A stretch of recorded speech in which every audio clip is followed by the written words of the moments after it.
Alrighty, and we are back with another week of Light of Thylea plays Odyssey of the Dragonlords.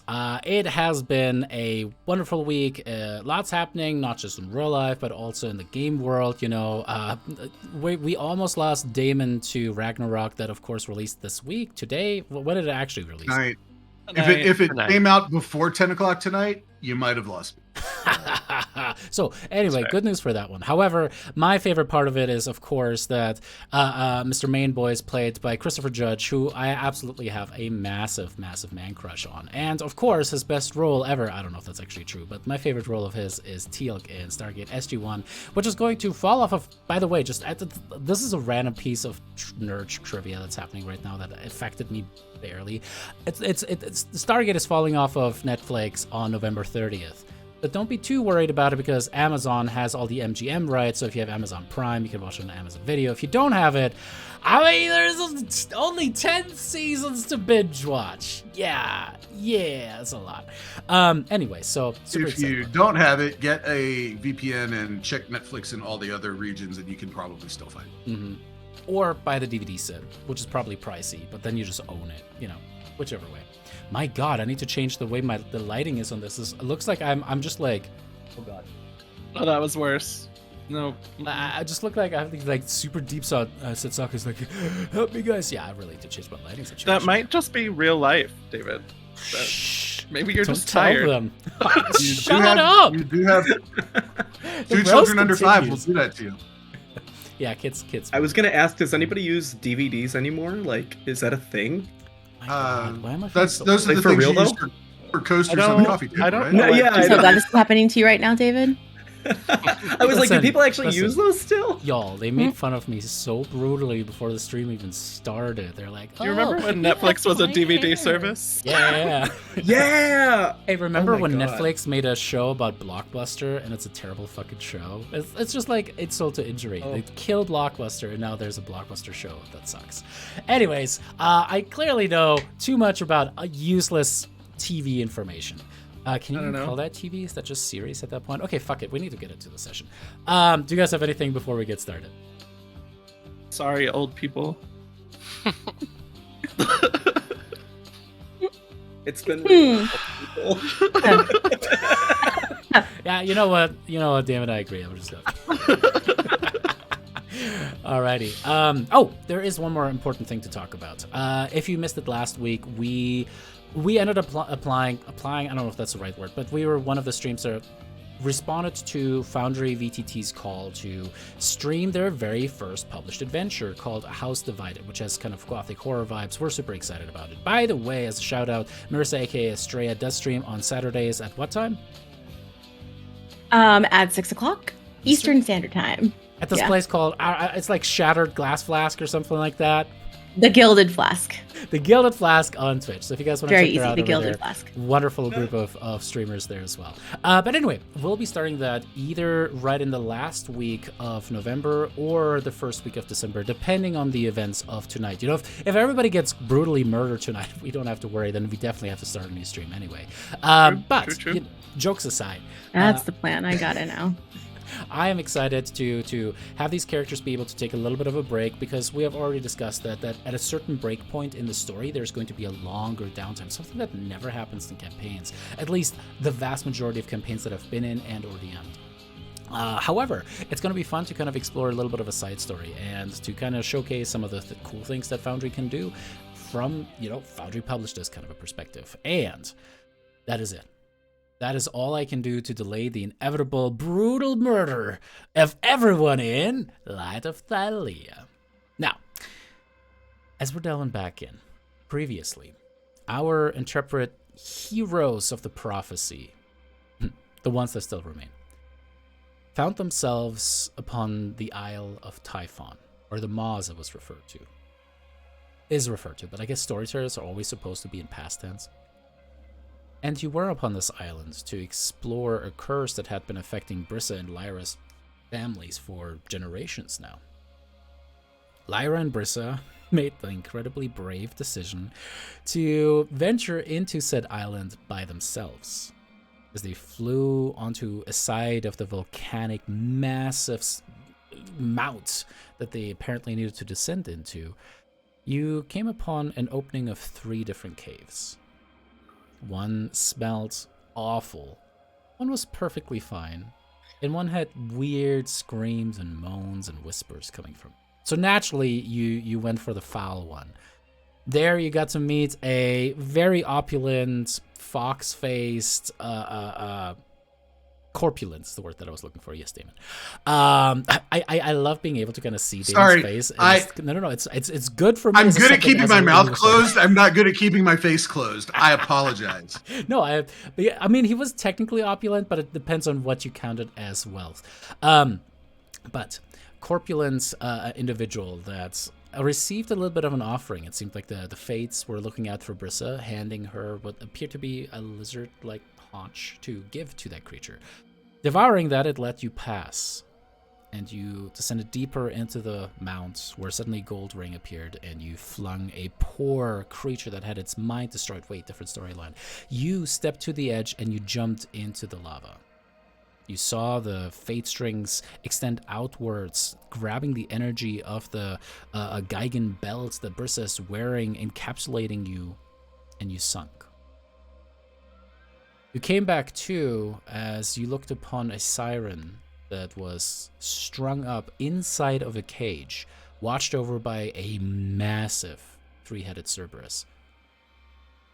You learned that the siren, Promethea, apparently had been, well, the engineer, the person who had, together with some individual, created what she referred to as the Promethean fire. Something that was supposedly capable of creating new gods. And, as it turned out, that was the reason why Sidon sunk the city of the Sirens. Its name permanently and forever struck from all reference throughout history. Promethea asked you to kill her. Cerberus explaining that that was the only way to break the curse upon your families.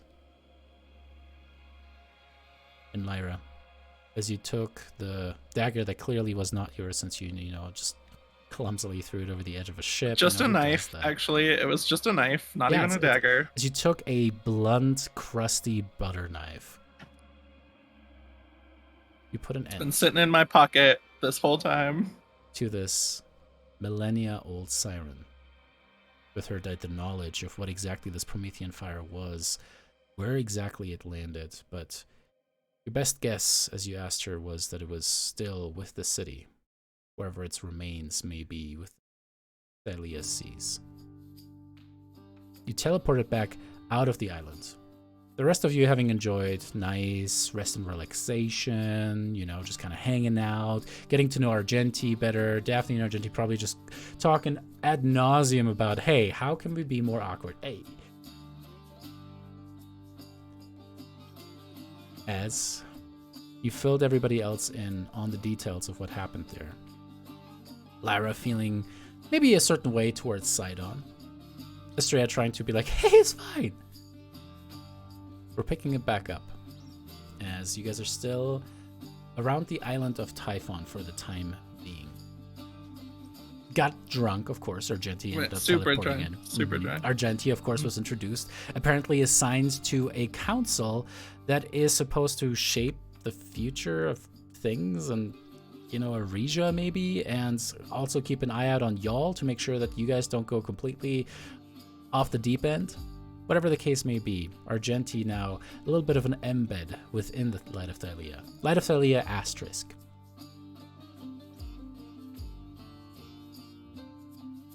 That is where we're going to pick it back up. As you feel the swaying of the ocean rock the Ultros back and forth. Argenti, I need you to make me a Constitution saving throw. Okay. Over. We had some visions too, but I don't remember what they were.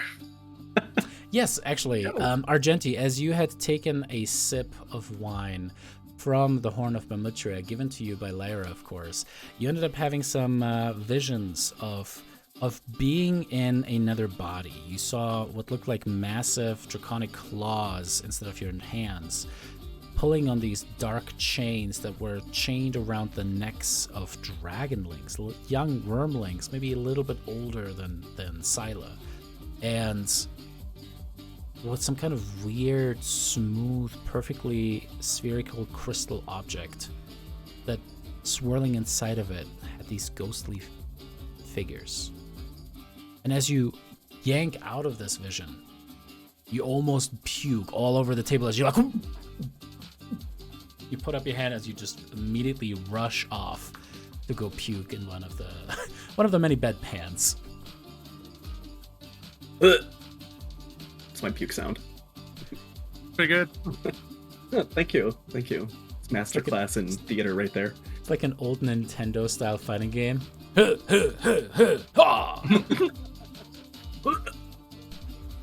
Dukin. Yeah, I'm just puking. I'm recovering from that. Pay no attention puking. to the man. Alrighty. As you guys hear this poor man off within the main sleeping area, puking into a bedpan, what do the rest of you do? I'm going to come and like hold back his hair for him. It will be all right. Oh, it happens to all of us, you know? No, not like this. I'm so No, sorry. it's fine. Okay. And Daphne is also just trying to like keep it together just by hearing the sounds like, no. Yeah, that's more like a wisdom saving throw at that point. Oh no. Is the DM actually asking me to make that? Because, You decide. I'm I think Why probably not? still passed out, or like, have you ever gotten so drunk that you went to sleep and you woke up, but you were still drunk when you woke up? That's probably Never. where I'm at right now.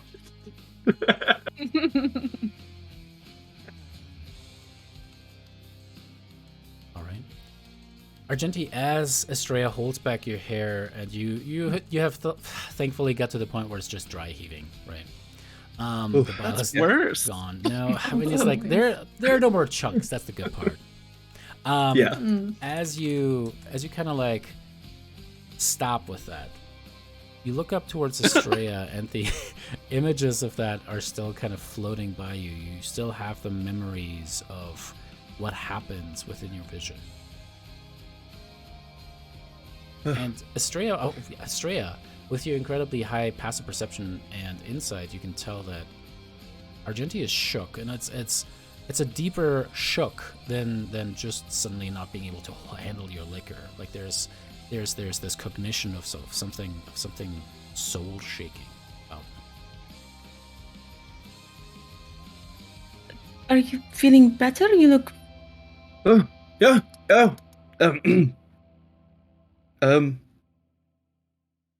Yes. I think just little too much wine. What kind of wine did we say that was? Oh, I have no idea. Oh, I don't know. wonderful. Maybe we should keep that for more or more uses in combative sort of scenarios. I don't think that should be enjoyed. Is all I'm saying. Oh. Well, wasn't it more about, the horn? Then, never mind. Too much right now. Possibly. I don't know. All right. Did you see anything interesting? I saw. I saw Mateo, and just seeing his face again just sort of brought back sort of emotions. I don't know if you're familiar with my family history, but we did lose 3 children some time ago, and it just the memories of all that just sort of came back. But I think I'll recover. I think I'll be fine. I appreciate you holding my hair. It's very kind of you. Oh, sure. Yeah. Of course. On this one, I will ask the players. Argenti, please make me a deception check. Estrella, please make me an insight check. Deception. Oh, holy Wow. DC's Okay. 21. I just noticed. Oh! And Estrella, your heart breaks as you Oh my realize gosh. this poor bereaved, widower. Not only did he lose his husband, but he lost his children too. Yeah, that would shake anyone. It's fine. You it's are fine. going to find love again. You know, it will be easy. Maybe you'll meet them in Arisha. You know, Sidon's son is super hot. Oh, I appreciate that. It's possible. Yes, maybe you're right. Maybe I should keep an eye out. It's very, very kind of you to consider me in such a way. I will keep an eye out for you, of course. Thank you. Of course. Thank you so much. I will give you an eye at the meeting, and you can give me an eye, and you can let me know what you think if he's there. Sidon is also pretty handsome if you like the powerful Titan type, you know? What is your type? Probably a powerful Titan. Oh, Probably. perfect. Perfect. Hmm. You can have my chambers. I think I will sleep under the stars tonight. So you can Oh. have my chambers. Are you sure? I mean, that's incredibly kind of you. I don't want to. Won't you be cold? The sea air sort of gets. Oh, a little no. cold after a while. Don't think so. No, I'll be fine. I'm a nymph. We love being outside, especially I'm an Aura nymph, and I love being under the stars. It will be fine. Fascinating, beautiful, amazing. I really appreciate it. I think I'll sort of recover from the memory. If you don't mind, I probably would enjoy some alone time for now. I know this. I read this in the book. I think that maybe Daphne and I read the same book. I will leave you alone, but if you need anything, I will be, out under the stars. So have a good night. Yes. Bye. Thank you so much. Thank you.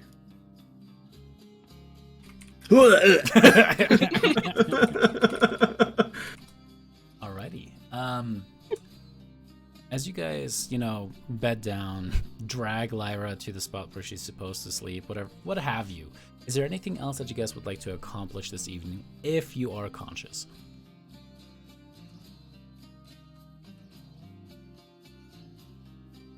Alright. The evening passes by, and Estrella, you look up at the beautiful starry sky above. There are, of course, a section of it, probably like half of the sky, as you guys started sailing a little bit away from the maw itself, is still covered in the massive black plumes that seem to be just kind of like centered, almost like in a vortex around the city. As you look out towards it, I will actually have you make me a perception check on this one. Ooh, there she is. Natural one. For a 10. For a 10.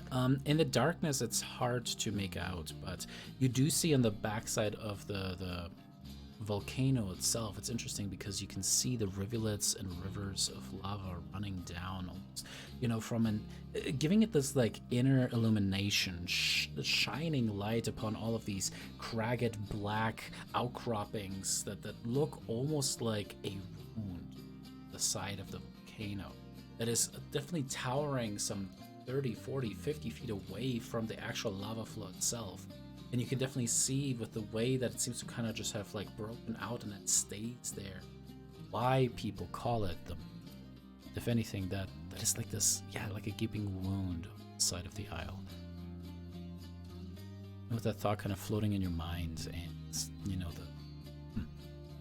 accusation that Lyra, if you want to put it that way, has posed about Sidon unleashing real Scylla, we'll call her, not new Scylla, real Scylla, supposedly out of Typhon to destroy the city. I will ask you, what's going through Estrella's mind with those revelations and the thought that in the morrow you're supposed to have this summit with Sidon? Yeah, I think she spends a lot of time tonight deciding whether she wants to reach out to Sidon and just say, hey, heard this crazy thing, is it true? But in the end, I think she decides that would be, giving him a heads up would be disloyal in a way to Lyra. And she's shifting more into like neutral territory now, because that she saw the faces of all of the beings that lived on this island as their whole lives crumbled. And that was pretty terrible. So I think she's shifting more into neutral territory and really wants to honor her like oath to the people in this group. So she's just going to go to sleep under the stars. Alrighty. As you wake up in the morning, definitely not feeling like P. Diddy, but you do feel rested. Go ahead and everybody get your long rest in.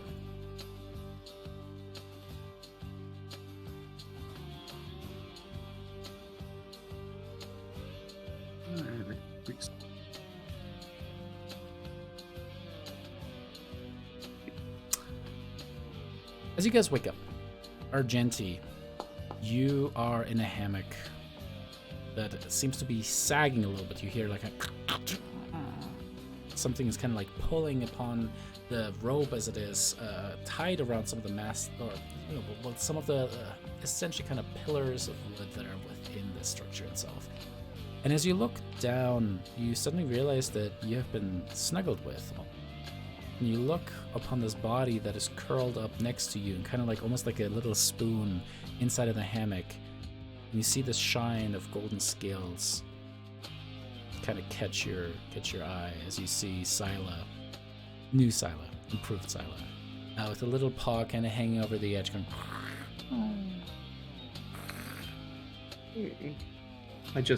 I won't disturb her, but I'll just give her a little pat on the head, and if she opens her eyes, to say, "Hello, little one."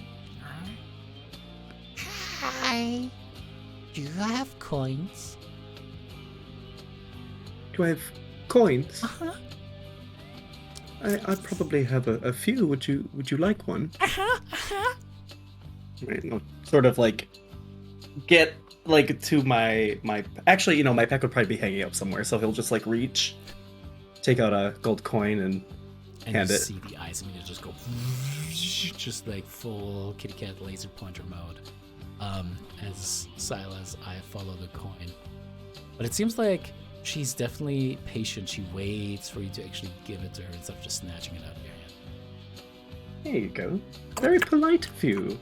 It's very good. You've been raised well. Well, Mama has told me that I should wait for permission. Oh, good. And by your mother, I assume, Brissa, right? Mm-hmm. Mama. Yes. It's very sweet. Very sweet. Well, if you don't mind, I'm very much enjoying this right now. You're very warm, Yeah. but I do believe I have to get up and do a few things. But we can stay a little bit longer. I can always And all immediately right. kind of puts paws on top of you and just kind of like coils around your head, and it's just like just there. So, Brissa, you wake up and you don't have, the furnace that always snuggles with you. Sila's just gone. He's dead. Yeah, someone's getting murdered. Oh my fucking god, you're fucking dead. Uh-oh, Brissa's about to go full Hercules, and I'm not talking about the Disney iteration. Oh no. It's petting the baby. Brissa, you start searching through, and you finally come upon, the area that belongs to Estrella, and you realize that Argenti is in the hammock. So at first you're like, oh. But then you see Scylla in there, and you're like, oh. What's going through your head as you see Argenti and Scylla snuggling? I mean, as long as they're safe, that's fine. It's not like, I feel like Alex would be totally overprotective, but, I think Briss is fine. So, she'll just be like, oh, okay, it's not like she, owns Scylla, so, she'll just go about her day. She knows that Scylla loves her the best, right? So, in their heart, she's just like, oh, okay, that's fine. Yeah, as you kind of start turning around, though, you hear ruffling and moving as Argenti. You're just definitely getting like some dragon claws. Ah, shit, ow, ow! As Scylla kind of gets herself out of the hammock and, Mama! and then just kind of jumps upon your back, kind of gets you into a pile. Mama. Just like pick it up and carry outside, I guess. You're like, breakfast time. Go Yay. get breakfast. Yay, what's for breakfast, Mama? Just give her gold piece, I guess. I don't really know how much a dragon eats. But I wanted She- silver. She could go fishing. I don't know. And it flops to her side.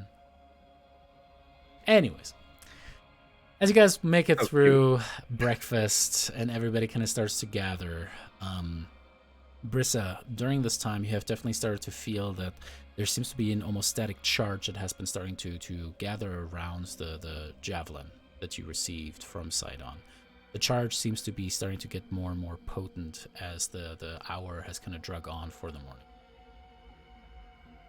Guess I'll take it off of me so that I don't like carry a active lightning bolt. And I'll make sure it's outside as well, and then I'll just kind of guard it so no one else comes up and touches it, in case someone gets a bit curious. Bullbug is gonna lead this summit, baby. It's fine. Hell yeah.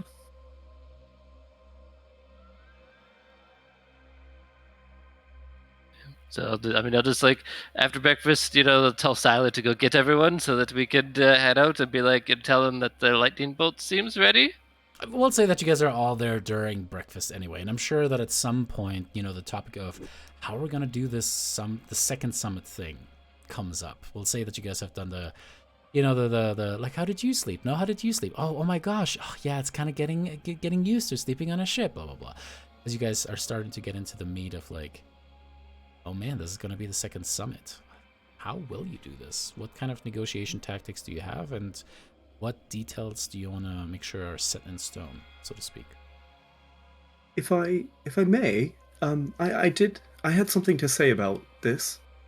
But before I left, Aesop, my good friend, asked me a question that I didn't have an answer to at the moment, and he asked me what I would do differently, in light of everything that's happening right now between Arisia and Mitros and Sidon, and I've given it some thought, and I was curious how you all felt about perhaps establishing a network of embassies. I think that might be pretty useful, not just, of course, in Arisia, but amongst all the city-states, Mitros and others. I think that sounds good. We could, probably. I don't see why he would be against that necessarily, right? It would still foster cooperation. Just want to make sure that you are Arisia is probably not going to be around anymore, right? I don't think Sidon is going to, he'll probably name it to Sidonesia or something along those lines. God, I hope not. He seems like the type that would. So. Yeah. He does. He probably would rename it. Maybe we can convince him to just call it New Arisia. Sidonia? Sidonia. That's a good one. Sidonesia sort of sounds like a disease, Yeah, I have Sidonesia. Ooh. I like What's Sidonia. Sidonia? Sidonia is pretty good. Yeah, I like that one. We should suggest that. I agree. Yeah. But I'm fine with the embassies, right? We did have some things that we were gonna do, right? So no more sacrifices that would impact the actual people, right? And he agreed to that. The people are free to worship whoever they want, right? And then the people in Arisia can leave there. They'll have I think we said 60 days, right, to actually leave the city, freely, and he won't harm them or anything along those lines. What were some other things? We were gonna try and see if Kyra could be released from her previous oath, so that we could actually talk to her again. Kyra? And then who is Kyra? What are the gods? One of the five? Oh, I thought it was a friend. I thought it was a. Yeah, that too. Also, technically true. And a dragon too, right? She's a dragon. Yeah, we're pretty sure perfect. they're all dragons. We haven't had the chance to ask any of them because every time we go to find one, they're either gone or dead. So Yeah, that's fair. That's fair. And then we're going to have to kill Lutheria, right? So that like that one will be our last one, right? It'll be like, I mean, I don't know, so that, and then we will have to, fight in the war for him, right? And give him Orisa. I think that's kind of Are we the big certain that thing. we can kill a Titan, Lutheria? Of course, I'm not disagreeing. I think the bitch deserves to die, as it were. Are we certain that we can do it? I think it's going to be challenging, but I think we can. Like, I'm sure That is we'll why be we asked fine. for Sidon's help, If anyone knows how to kill her, it would be him. and he made weapons to kill her too, Mhm, right? mhm. So Mm. if we just be like, hey, can we borrow said weapons for a little bit? And then we go around and we just I imagine they're probably pretty great. Oh, well, that's rather impressive. I think you seem like you have it well handled. Yeah, wonderful. I would love to be present for Lutheria's extermination. I mean, I think you kind of And you have to kind now, of have right? to. Yeah, it's like a oath. mandatory thing now. So Oh, You remember the perfect. oath before the drinking last night? Or maybe it was in middle? Remember? I did forget that Yeah. I did take an Little oath thingy. Yeah. of what was it? The oath of like friendship is magic or something. That ties you to a bunch of other oaths that we love. Like if the ship sinks, right? We all die. That type of thing. Oh, right. Oh, yes, speaking I do of remember that. Fine print. our Very oath of fine friendship. print. Did we ever decide what we were gonna do about the rings? Were we gonna try something here before? Oh. Oh, Well- yeah, Yanni. Right, we can detect magic, maybe. Would that work? You had already done that. I will say Oh. that between Yanni and Daphne, you can maybe try to do something. Yes. I mean, I'm sure we got some time. Sidon doesn't seem like an early riser. Oh, he's totally ready for us. It'll just like hold out the bolt in like a cloth and be like, it's kind of sparkly now. So if we like touch it all at once, right? I'm pretty sure we'll get teleported. Okay. Well, he's gonna have to wait. So Oh yeah, let's do the rings first. I'm just letting you guys know that we just have to touch the bolt. That will be there. All right. Yeah, if you guys want to make a Titan wait, okay. I mean, yeah.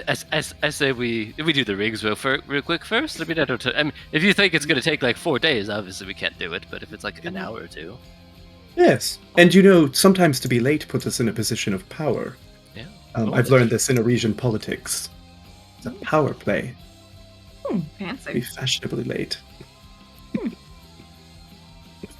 Yeah, like we were in the maw of a volcano. Sorry, we're late, Mhm. Oopsie. Of course, we had Kinda incredibly more important things to do at the moment. No, Well, I that's don't know actually if we should say probably that. not good. That's actually a bad. Yeah, no, I wouldn't say that Oh, either. that's That's true. pretty important. Yeah, he is the number one docket today, right? We just say that that we're late sleepers, right? I mean, that's pretty fair. I probably won't talk. It's we can best for just everyone. tell him we got too drunk and Celebrating. we just needed to. In his name. Yep, oh, I feel that is worse. Nope, I am I've not the changed my best judge, mind. but That I actually think sounds like that is a bad worse, idea. actually. All right, we're spending more time worrying about this than it's worth. I thought he was going to bamf us in there anyway, so did I miss Yeah. something? No, he yeah, will. We just have to, touch the bribe that he gave Brissa. It is not a bribe. I was trying to establish that friendship with him. It's fine. Let's do the rings. Is that something that we can do here, or do we have to go on land for that? If I remember correctly, one of you mentioned, I'm sorry, I cannot remember who, that sort of the glow was everywhere. Yeah. Yummy. I mean, it seemed like the whole area is awash in energy, so Perfect. I think we can probably pull it off from here. David, do I have any idea what this entails? I'll narrow it down essentially to a use of your highest level spell and a very important arcana check, and then Daphne, the highest use of your spell slots, and a very important for you it'd be charisma or strength smithing check. And speaking of very important checks, don't forget we all get, well, I don't know about the new people, but the rest of us get our inspiration first thing in the morning. Part of the oath now, so I think that also falls under it. That would Technically, be lovely. it's the one Is that a good thing? thing about being in an oath with us. Yes. I feel so invigorated now. That was strange. I woke up this morning and feel extra wonderful. All right. Additionally, if you guys want to be 100% secure about this, you would just get to the islands. It seems like there are enough safe spaces where you can exist without being immediately MO.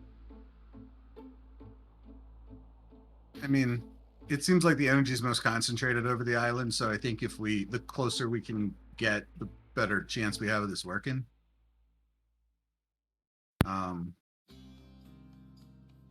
So yeah, I'd say we should probably go ashore and just find a safe space. Yeah, let's do it. I think we should go to the top of this spire where this whole time I've been staring at it while it's been zoomed out because it just looks like the silhouette of a duck standing on top of the spire. That's all I can see now. Right here. Just a duck. Does kind of look like a duck.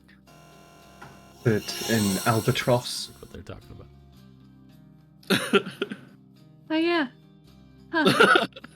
Hey, I don't see a duck. Behold, a duck. Behold, the duck Behold! of the volcano. The duck cairn. Alrighty. Yanni, Daphne, maybe through the use of magic or something else, you propel yourselves to the other side. As you approach the duck cairn upon the maw, you walk upon it, and I mean, the heat still from the lava is just stifling. You are sweating beads down and just rivers on your temple, on your face. The entire body's just drenched immediately. But you set out the 6 rings. Yanni, you will actually be the first one to make a check here. So go ahead and make me an Arcana check after using your highest spell slot. You dope. Spell the 6. Yeah. It is. So I will put that at 0. Also, I'm so jealous of Marissa's little espresso right there. It sounds so fucking good right now. It's super yummy. And then you said Arcana check? Yes, please. Okay, if I'm not happy with this, I'm going to use my inspiration and reroll it. I am not happy with that. I'm going to use my inspiration and reroll it. Oh no. Well, The only good news is because you used your highest spell slot, which of course is a level 6, that is added to the roll. So you get to choose whether you use that one. So I'm going to guess that you're going to use the 13, adding the 6 to it for a total of 9. And then I'll need a so this is going to be your choice, either a charisma smithing or a strength smithing check, Daphne. And a We're spell gonna go slot, with a right? Yeah, and a spell slot too, right? Mm-hmm. Okay, so 5th level spell slot gone, and we're gonna do charisma smithing if that's a thing. Mm-hmm. Saying that out loud is a little different. I'll just use charisma because I don't think I actually have the tool set yet. Oh, yeah. Go ahead and make me. I mean, you could just make a. Let me double check. Yeah, go ahead and make that charisma check and add +4 to it for proficiency. I guess I'll keep that. And what spell slot did you use? 5th level. Okay, so a total of 29. Very nice. So 29, 39, 48. Okay, so the way that I set this up was essentially a scaling DC for it to kind of see what you might be able to achieve for that. So let me look that up as you guys are sitting there. Yanni, you kind of get started as you take the energy of the magic that you know, and you kind of like you deconstruct it. The weave about it suddenly becomes clear to you, and as you look upon these rings, it is like the moment when, Frodo pulls the ring out of the fire with Gandalf, and you can see writing upon it, except it is more like the rings themselves are alive. You can see cracks and openings as the lava seems to kind of flow in and out and around the rings themselves. You're opening this further and further, and Daphne, you can see suddenly as Yanni seems to be kind of like incanting upon it, suddenly the light of it seems to shine out even to your eyes, and both of you guys are bathed in a red hot light that even drowns out the red light of the lava flow about you all. As you start to, or continue to incant, suddenly you can feel the energy of the entire island starting to oscillate and then reverberate with this chanting. As it then starts to focus in on the location that you're in, seemingly flowing into the rings before you, Daphne, you take the hammer at your side. As you step forward, you realize that you have the power to shape, and you have seen this amazing translation from thoughts into practice, from something that was abstract into concrete. You have seen Vulcan raise his hammer and strike, and raise his hammer and strike, and it was like he was just pulling thoughts from his mind and making them into actual being. And this power now flows through you as you strike down. You suddenly feel the oath of friendship between all of you take shape. And as you sit there, bends over the duck-shaped cairn, hammering away at this, you see that the rings themselves are barely moving. Most of their shape is still concrete, but Daphne, what shape do you will onto these rings? What maybe little ornaments do you kind of suddenly see upon it? What kind of like new beautification do you add? And what intent, what words come to you as you smith these rings? And why is there suddenly a seventh? It says one ring to bind them all. No, I'm just kidding. Yeah, right. I think Brissa's in particular is that of dragon scales that just kind of decorate the whole thing. And like it's one of those where if you catch a light just right, the end of the scales look like they're light up, just like a slight patina on them. I think Lyra's is very much shaped after her own feather. But again, there's this patina in each individual one that matches more of Lyra's like magic. The typical color that she has for her magic is kind of in that range. Yanni's, I feel like, is more than likely what Daphne sees arcane-wise, what Yanni casts them up. Just that pure arcane energy and like the light of the patina as it changes multiple different colors. It's kind of one of those where just catches the sun right, it's one color, catches the other, it's another. I'll go back to Argentina. Estrella, I think her ring just turns into what looks almost like braids.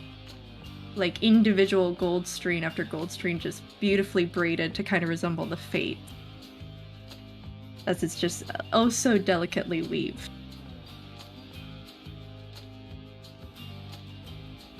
I don't know Argentina that well. Ooh, let's put it this way, Argenti. How does your... Okay, first question. Do you think he would still wear Mateo's wedding band? He probably would. Yeah. Upon his finger? Yeah. Yeah, he would. What does it look like? I actually have thought about this. I imagine that it's Mateo's would be whereas Argenti's is silver with like a diamond on it, like a big, just like a raw sort of diamond. Mateo's would have been gold with like a raw cut like ruby. That's kind of, and it would have just been very simple, like band and then just like It kind of looks like the Philosopher's Stone a little bit. That's how like raw and crunchy and cut it is. Yeah. I think then Daphne would want to make a ring that would follow like a complementary piece to the wedding band then, of which the patina is yet again that of the color of the stone. It definitely could be its own statement piece, but it's never going to take away from the true wedding ring. And I think when it comes to Daphne, hers would just... I don't think hers would change. I think it would be a nice, simple band. All right. As you strike away, Yanni, you're keeping the energy of the ley line there, and you can feel the strain upon your body as you keep it, but you see amazingly how a hammer that is designed for war somehow is able, through the use of magic and Daphne's just unbelievable skill, shapes and changes and suddenly turns into individualized pieces of jewelry. The last hammer blow rings forth, and the glow from the rings immediately starts to kind of die down. And 6 rings sit upon Duck Cairn. Hell yeah. Canon. Lord of the Rings crossover. Duck We Cairn love- it is. That Karen. Henceforth. Our giant duck's gonna show up to fly us across the lava. Back They to could the have been ship. there the whole time, but they choose to show up right this moment. They're ducks. You can't blame them. They got their own agenda. They do. They do. I think it looks like a mushroom. Am I the only one that sees a mushroom? It's a mushroom duck. It's I one of see these the- like weird.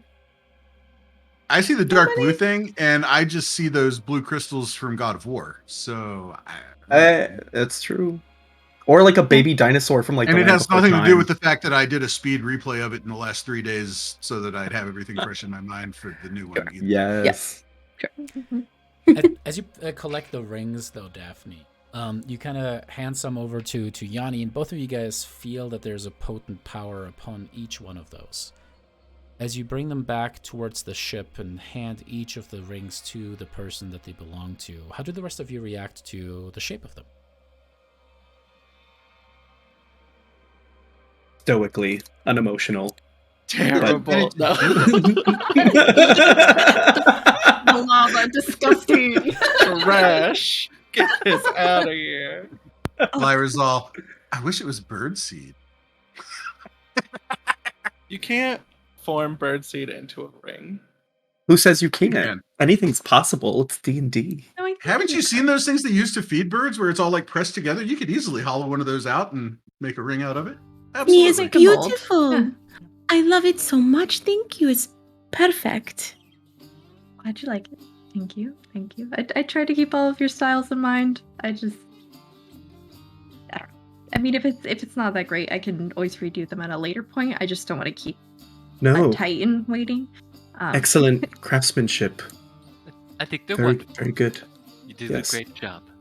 You both did. It's like You see, kind like, of a little sharp water. on the edges, just a little. But otherwise, I can smooth that out. Yeah, no problem. Do you know what they do?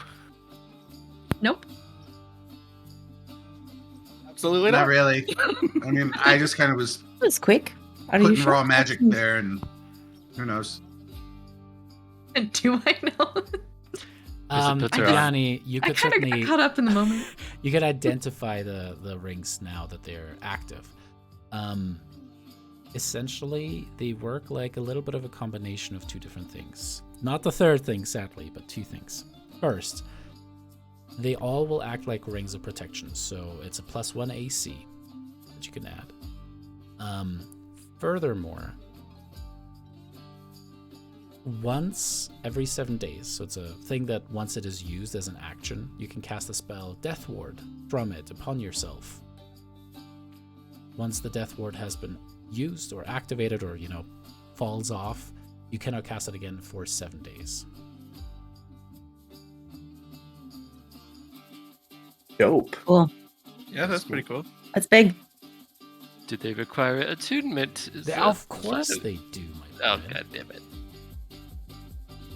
Oh, I have so many items.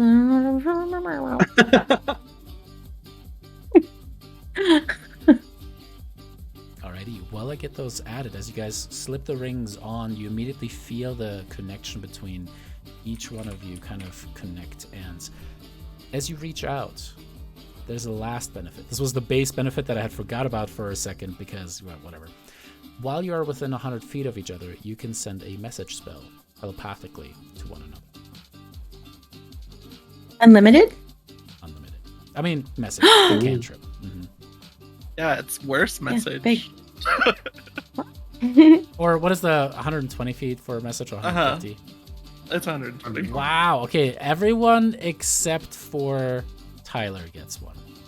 That's okay. I'm not talking to any of these people anymore, anyways. So salty.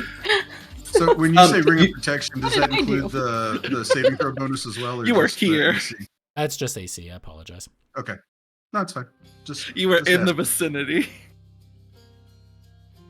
And you said telepathically, so like we don't need to like do any like verbal component type thing. Correct. So that's To what's send- different than message. Ooh, Oh.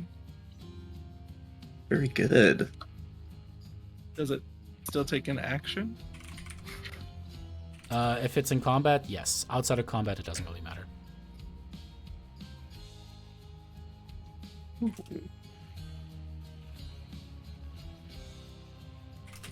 I guess Oh, I'll. now it's fine to unattune. talk in people's heads. Now it's not weird? Fine, sure. Okay. Cool. Now that we all can do it, it's not weird. But when Estrella does it, it's intrusive. Sure.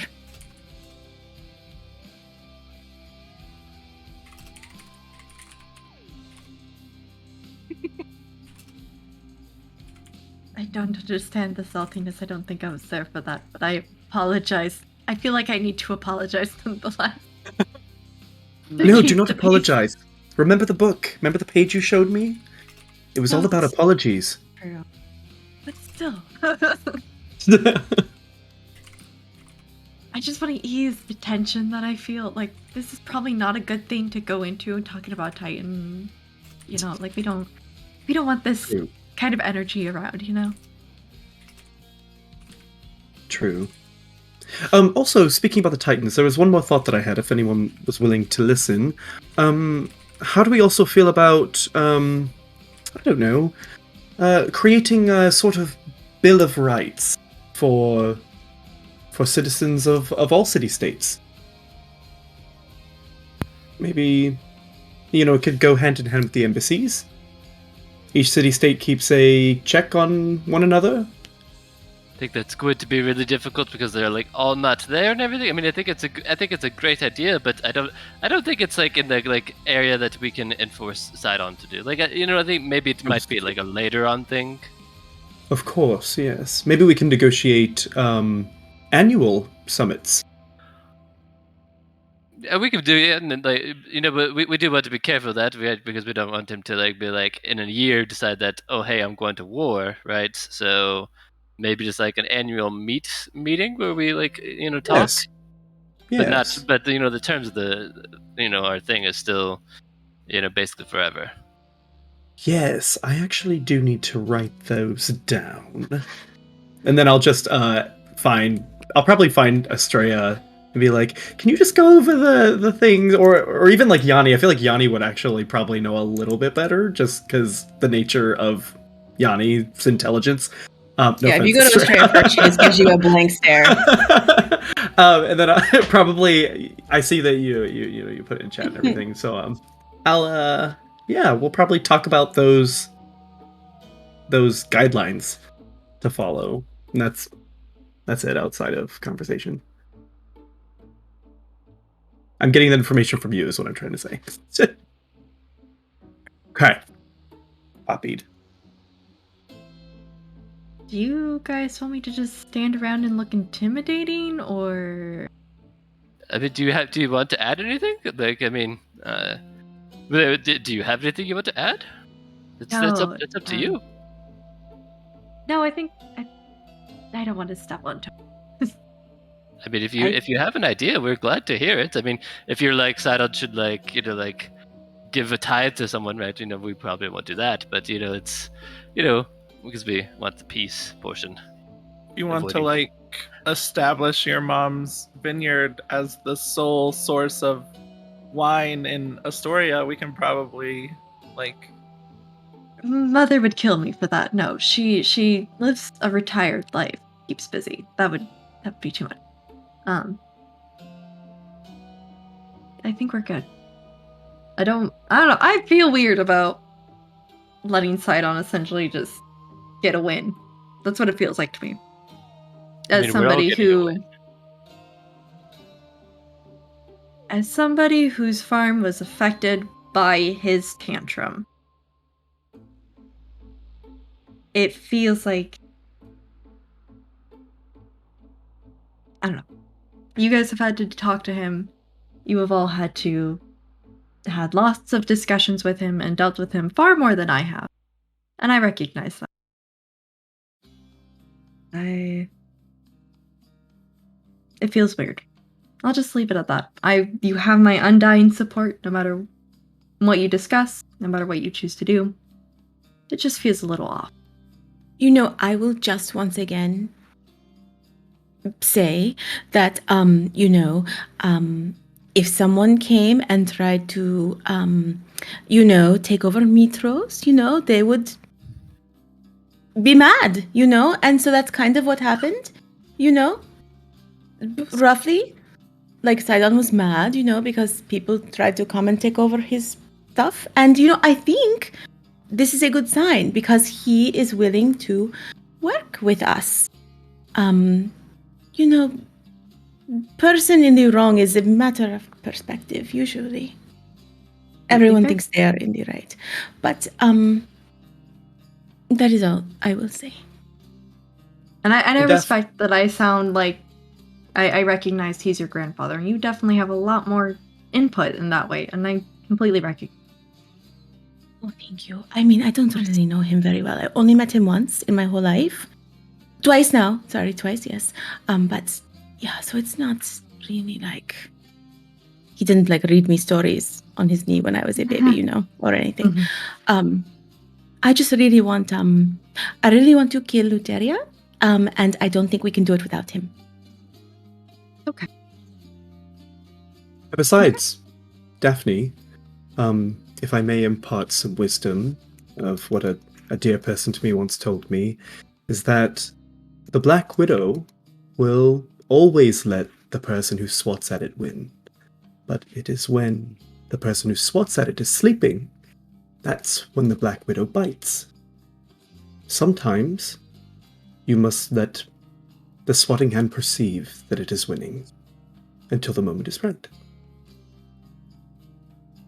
Black What if it Widows pushes the Black romance a Widow? partner and then kill them and feed them to their babies? Different Black Widow. Most likely. I think Besides Black the Widows point. do that. And then nods yeah. Okay, yeah. I don't think there's much If we're talking romance about between spiders. Just saying. Grandfathers. Well, sorry. I mean romance in the Killing a sense grandfather, of they make children. They procreate. Well, I understand what you're saying, and I appreciate it, and I recognize the comfort. I am terrified of spiders. Terrified. They're so Absolutely lovely. terrified. the great architects as well. I was kind of hoping to find one to ride like a pony, so I guess I'll forget about that. How would the saddle work on that? Horrifying. Carefully? If a Lots of spider wore straps? pants, would it wear them like this? I think we're just putting this off now. All Sorry, Son. We had important things to discuss. For Peak D&D, example, once again, people. Peak D&D. Had to figure out how boy. spiders wear pants. So, that spear. Are you ready to touch the spear? Yeah, everyone ready? We should all hold on to each other and then we'll touch it. I guess I don't really know how it works. I just grabbed the God damn it, spear. people. But you have to wait. Slap her hand. Oh boy. All right. All together now. Damn it, people. Ooh, that was a good one. How's David not at the forefront of this? 13-year-old giggling right here. Look at him. He's okay. Anyways, as you guys gather around the spear, you hold hands as Brissa reaches for the electrically crackling energy, and immediately all of you are whisked away. As you suddenly find yourselves standing in a massive room. Now, Brissa, this is not the room that you had seen upon your first visit here, though there are huge chairs that are like thrones. Now, as you stand there, you see before you a huge table. And within the table itself, you can see water bobbing up and down, except the waves upon it are just immaculately small, just tiny little things go washing over it. And you can see, through the use of illusion magic, or maybe it's actual rock, you can see the world of Thylea floating upon these rocks, or maybe despite them, crashing them. You can see the cerulean Gulf, the outlying islands. And you can only guess that this must be some sort of war room where Sidon and the generals of the cause gather, discussing where to strike. As you guys sit there awkwardly, or stand there, I should say, what do you say to each other? Okay, real quick. Nobody say anything about we're going to kill your wife, we're going to kill you, we're going to kill anything related. Like, it's just none of that. We've made that mistake too many times. Granted, the perpetrator's not here right now. What are you killing? As you see behind you, again, one of the original members of the party, Rain, step from around the corner. Hi! How is everybody? We were expecting you guys much sooner. I'm sorry. We've been kind of just, waiting around for you all. Yeah, it's been a day. We had important things to discuss. Okay. Well, I'll let them know. Just hang a second. You hear footsteps kind of disappear into that north path. Trey like so we're not slips that gonna crown out of her bag and like puts it back on. And, like side eyes Lyra, like fixes it. I mean, I think we do have to bring it up, Yanni. Yeah, right? we're gonna definitely ask gonna her. have to bring up Lutheria. It can't be the first thing we talk about. Okay, that's fine. Yeah, 100%. Yeah, that'll be a later topic. But yeah, we do have to bring it up. needs to be approached. Here are some chairs. And she kind of like goes out and like runs back and forth as she like carries chairs for you guys out there to sit essentially in those positions where you guys are. Oh, you're new, and you're new. Wait, where is Rotis? She kind of starts to set out chairs. Please go ahead and sit. Rotis is busy getting married, right? He has a lot of planning to do, weddings, right? It's crazy. What's more He found important his than mom, Thylea? so they're catching up. What? This is spending time with his mom, getting married, but it's busy. Busy. Wait, do you think he's going to invite us to the wedding? We're going to go to the wedding, also right? really affected. I would hope so. Surely he's gonna invite us to the wedding. Okay. He invited me to the wedding. As there And is that a would be really booming weird if he invited me crash. to that. You're suddenly blinded as you see two titanic figures just appear immediately in the chairs across from this huge map from you all. Sidon, with his glaive in hand, sitting imperiously, looking down upon all of you, kind of turns to the side, considering Katsia, as he says, "You are late." We didn't have a specifically set time, just a specifically set day. We do apologize for any inconvenience, though. I don't. Yes, forgive us. Yeah. And Sidon, as you guys are speaking, is just absolutely just his weird, just like fully white, blue, lightning-filled eyes are just considering you, Lyra, this entire time. Kind of like squints a little bit more, and then seems to kind of look back at all of you. Each hour that we do not plan and prepare for the assaults upon Arisia is another wasted hour, but you are here now. You've made good on your promise and the oath to have this summit. As you may have noticed, our troops have stood down. The assaults upon your ships have ceased. And you are now in a position to make good on the promise of delivering Arisia to the people of Thylea. I trust that your intention with this still remains true. That you do not want to see the destruction, the apocalypses that I will bring upon Mitros and Estoria should you fail to do so. We're still on board. Still 100%. We even have like plans to, for assaulting, Arisa and everything. We have like, we've laid out plans to like kind of like bypass, some of the defenses that they have established. And so, yes, I think things are going according to plan. They're moving the troops now for Castus and Astoria as well. They're getting preparation there. See, well, please elucidate me upon your plans so that we may coordinate.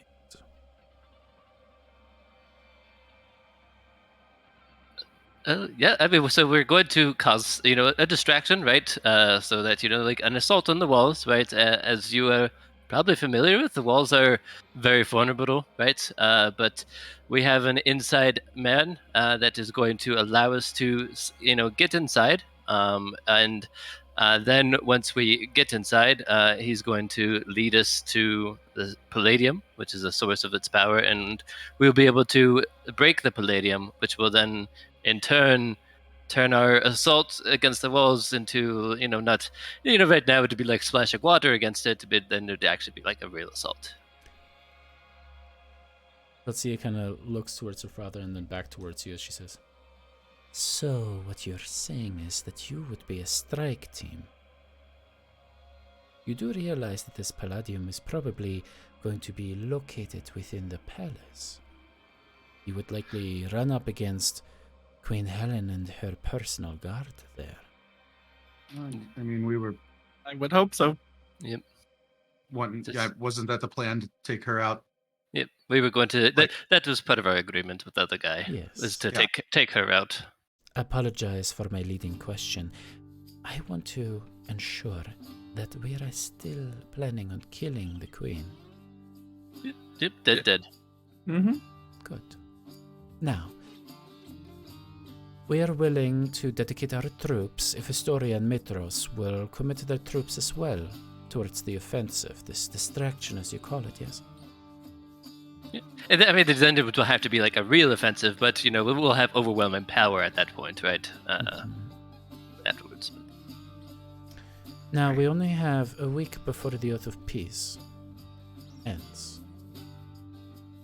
It is our condition that we would want Arisia taken within that week.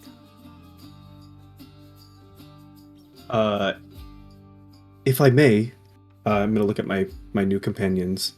May Who's I? this? And I'm gonna stand. That's Argenti. He's with us now, so he's got stake in this too. So I am Lord Argenti di Gladio. I come on behalf of Arisia, as I have property in that city, You and have would also. let our enemy know of our plans. No. I literally just said he's with us now. So I've come to make sure, as so many people are going to be accepting a new status quo, that things are done as bloodless as possible. So I did have a list of a few things that I would like to go over. one of those things is I would like to request a 10-day to see to it that refugees are being transported out of the city. Of course, that would put you past your goal of a week, but if so many people are supposed to be accepting the new rule, I think it would only make sense that we did what we could to help. Are you suggesting that you are trying to get refugees out of the city before the siege begins? I think it wouldn't do Lord Sidon any good to be killing many people who would be willing to accept a different rule later on. We believe that this would alert Arisia to our intention, which would potentially make your assault upon the Palladium completely moot. They could relocate it, hide it, put it somewhere else. You would essentially throw your lives away, be stuck inside of the city where we cannot help you. I think what my Lord Father is trying to get to is that we must have the element of surprise, Lord Arjun.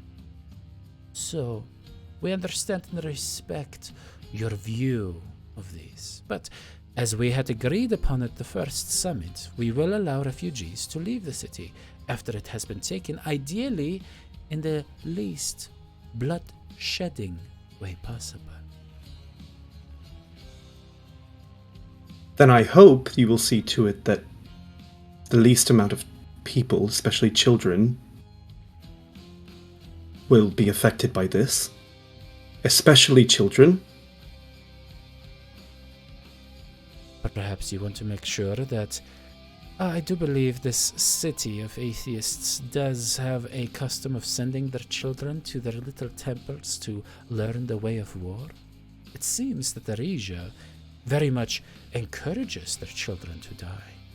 And that is part of the reason why I am willing to accept a new rulership, as I believe there can be new change. I do not want this for our children. I've put my blood and my sweat and my tears into making sure that children are not involved in the military operations of Arisia, though I've been unsuccessful so far, and I think that that could change going forward. Well, that is something we could consider. I am interested immediately in this moment now to discuss the taking of the city, and Argenti, I believe it important to stress to you as a newcomer to these discussions that Arisia will become a godly city. It will be dedicated to me. We have I'm aware of this. agreed that Mitros, Nestoria, Michu, whichever god they will worship after the Oath of Peace, I have no issues with this. Arisia will become City of the Titans, a city for the Fae, for the people of Thylea, those who lived here long before your kind came invading. A reparation for the damage that your ilk wrought.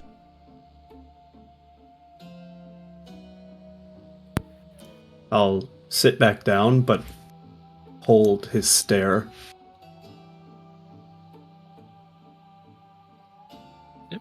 I think that's good points, right? So we take the city, right? And we can talk about taking the city some more, but we do want to make sure what happens after taking the city here is that the Oath of Peace will be then indefinite between our three cities, right? Unless one of the other parties breaks it intentionally. So if, a peace I don't forever. know if this is acceptable. I don't think that the Oath of Peace can stand any longer, and we Titans are unwilling to swear a second Oath of Peace as it has been. Going to your point, I think it was... Ah, yes. My niece. Insisting upon the choice that people are presented with. You know, one of the hardest things as a god or goddess that you must come to terms with is that you cannot simply force mortals to do anything. It's much like having children. And as a child should choose for themselves, so should these cities and states and nations that might rise and fall upon Thylea, and generations long after you have all died and built your mausoleums have become memories and then myths and then legends. They need to have their freedom in perpetuity. The Oath of Peace has stunted the growth, caused a cold war for 500 years. We believe freedom, choice, should be allowed.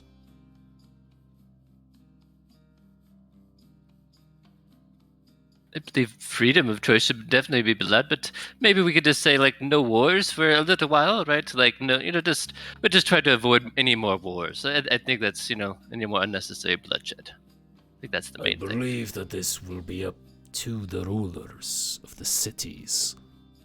I fully intend to have a council of Thyllean people be appointed to rule over Erisia, unlike your barbaric kings and queens.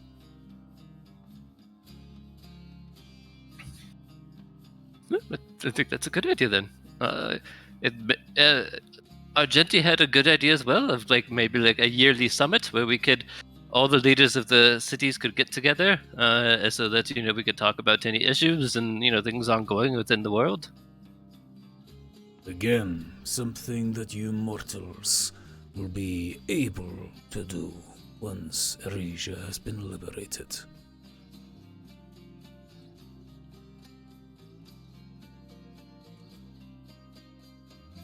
Cool. Oh, is there anything else that we wanted to talk about? I mean, there's one other thing but anything else that you wanted to bring up that's not directly attacking the city?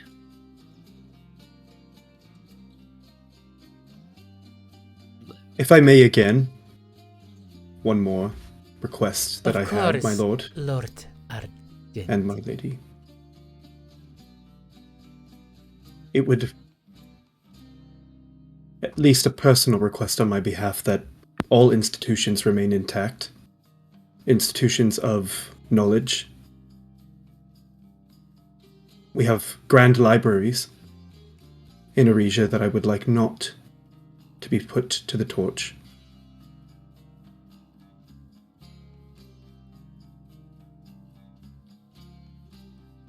Sure, we are wont to destroy historical records. After all, what are we, Astor? Thank you. Sit down again. So, can we finally discuss the plan, attack upon this damnable city? Oh, I guess there's one other item that we wanted to bring up, right? Look towards the team. So, as you might be aware, your wife recently broke the Oath of Peace. And she is suffering the consequences of her ill-advised actions. So, what of it? Well, we do plan to go and see if it's possible to rescue, the souls of, Peter and everyone. So, is Vulcan taken? I don't think Vulcan was taken. He went He there. got himself caught. Valis is definitely... Valis' soul got taken, yeah. Valis has got taken, but I don't. And then Vulcan Vulcan got also himself went, caught yeah. trying to get him out. Yeah, Vulcan went there, yeah. We're going to go rescue their souls, or attempt to. And so we know But that it's you. also ill-advised. I would suggest that you do not go upon this path until Erisia has been taken to avoid your inability to deliver upon the oath that we are swearing here today. Yeah, it's gonna be after. Yeah, I mean, afterwards. she's stuck there, so she's not going anywhere. But Chelsea has been the fact second. that she'd benefit from her breaking the oath at all is kind of not suffering You enough. will so. be captured by the Furies. You realize that. Now, it would probably be, militaristically speaking, beneficial for you all to be locked away indefinitely in the prison. Of course, the Island of the Oathbreakers, for trying to break anyone out. But I have come to enjoy you all. You have come to represent a different path forward. So many were going to die without you swearing this oath. So, I, unlike my father, have really taken to this idea of peace and enjoying our neighbors. What you are proposing to do is going to potentially get your souls locked away forever. Why not just let Vulcan, Peter, and Valus lie? Huh? Let them be. And look towards the future of Thylea. What have Valus and Peter and Vulcan really done in the last 500 years? What have they really done to improve the lot of the people of Thylea? You are the ones who have now taken this fire. You are the ones who have now been able to change the future. You've taken fate into your own hands. Why do you cling to these has-beens?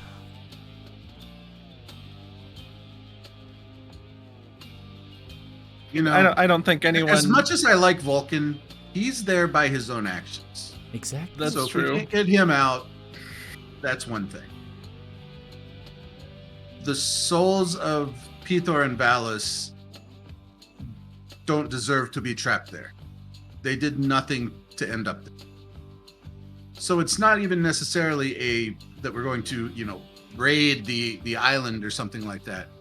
We want to find a way to see that justice is served in that particular regard. Not really a breakout if they were wrongfully taken to begin with. I may have more information. Chelsea, I may have more information that may be pertinent to this recovery of souls, if you're interested in. That I am willing, as a string of good faith, to share with you once this oath of the assault and claiming of Erisia in the name of my father has been sworn. Something that might make your lives a little bit easier. We would very much appreciate that.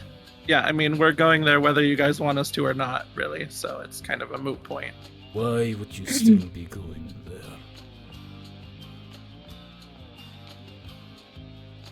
To break out Valus and Peter's souls that your wife wrongfully took. And we've said it like twice now. I don't believe you. You are still Hades bent on killing my sister and wife. Is that not it, Siren? Spawn of Promethea. Well, no, I think Plan A was going to be to talk to Megara and see if we could come to a deal and get them out since they were wrongfully taken. It wasn't like Plan A is we're going to kill your wife. Killing your wife is just still an option on the table if she does decide to make that a thing. They are dealing in bad faith, Chelsea. Father, No! They say in one sentence that they want peace. But you were there for the summit. What they seek is our blood. Father. And you see... You notice Rhodus, who lightning said that, just is no starting to longer here. discharge around Sidon.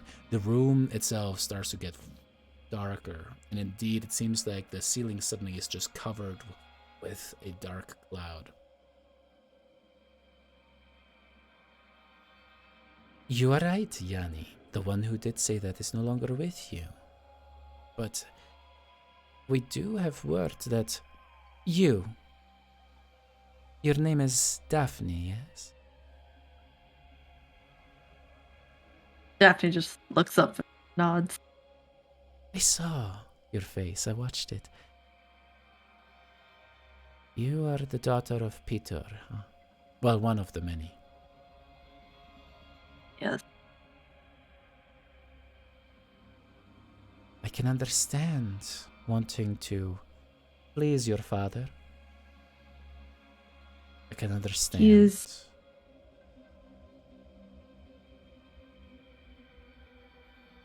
Yes. He Absent? is father in creation alone. Yes. That he was. He was there for, what you think, 30 seconds? A minute, maybe. I don't want to think about it, honestly. Thank you, though. Oh, why not? It's We just are- sex. We are not here to discuss that. Yeah, I really don't. Yeah, I don't think that is important to the summit at all. You And I said would the hate races to are waste any such more. prudes. Well, that aside, listen. Peter, what does he really mean to you? Outside of the attachment that this group seems to have to him. I recognize that Peter, though a drunken fool that he made himself to be, Mm-hmm. did write to Astoria at one point. And if nothing else, raise a daughter who could serve it better. Perhaps he deserves that second chance. I admit that I am more devoted to Vulcan than I am to Peter. And I recognize I have my own strong feelings for Lord Sidon and towards Lutheria. But I recognize that I am not speaking for myself, but for the many that Sidon and Lutheria have affected. And therefore to think of my emotions alone would be improper. I must warn you. Because if your intention, whether it be a passing option that if Lutheria makes it so to be, if you still seek to slay my mother, you will risk not just your lives but your souls to be forever entrapped. And for the sake of argumentation, Master Yanni, I heard that you have had a bit of a promotion at the academy. Well done. Us children, I'm not saying me, but the many of us will seek you. We will haunt you. We will throw all of Thylea at you. Let my mother go, or you will create a new blood feud, a vendetta that will carry on, except you will be fighting undying, immortal beings that come from the very blood of this land. Whereas you are, and I don't say this to slight you, but you are mere mortals. You will die. Or if you survive, your children will die. Or you will never have children. We just spoke of protecting them. Why don't we protect the future generations of not just Thylea? That is too abstract. Why don't we protect your future generations? Bury that spear. Let this vendetta Forgive me. go. I don't mean to interrupt you, but before the previous summit, we did not even know you existed. We are actually here to speak to Lord Sidon, who we all respect and know. But thank you for your commentary on all of us. It's been illuminating. So, Sweet perhaps we can get... niece. I am the chosen successor of your grandfather and my father. Whether you knew of me or not has no consequence to the continued existence of Titans of this land. You are inconsequential, a byproduct of a love affair. Do not deign to speak to me in such way. I command the troops just as much as my father does. Do you understand this?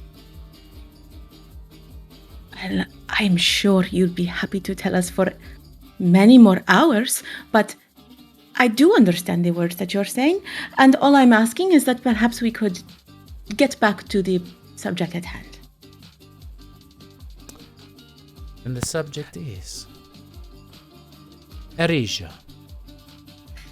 In the next 10 days, it is to be taken, handed over to Sidon's forces, and as part of the oath, it will be belonging to the people of Thylea. The only god that will be worshipped in Erisia will be Sidon. Everywhere else, people will have free choice to worship whatever god they want. Are we agreed to this? I agree. 10 days. I Going to be a challenge to get all the troops there. I am willing to lend aid to your soldiers to expedite this. I have means of a god at disposal. Then sure, as long as we can get everything set up within that 10 day with your assistance, I think, unless anyone has any opposition. It's not like that gives us 10 days to prepare. It's going to take more than 10 minutes once we get everybody there to take the city. So we have to strategize very quickly. Yes. And unfortunately, that's not just up to us. We're going to have to get all these leaders of the other two cities in agreement. They've already agreed to cast this in them. They've already agreed to it. I mean, in agreement with the strategy, with the plan. I give you details. 5 days then. It seems reasonable to do the politicking that you need to do to secure the things that you've already had days to cement. Now, within these 5 days, you shall talk whatever politicians you need to into submission to agree with the plan. Then, on the end of the 5th day, holy men of the Church of Sidon will appear. They will carry with them means to transport a great number of soldiers over a great distance. We will stage the siege. On the morning of the 6th day, begin siege for the next 3, and you will have 2 days to put an end to the siege.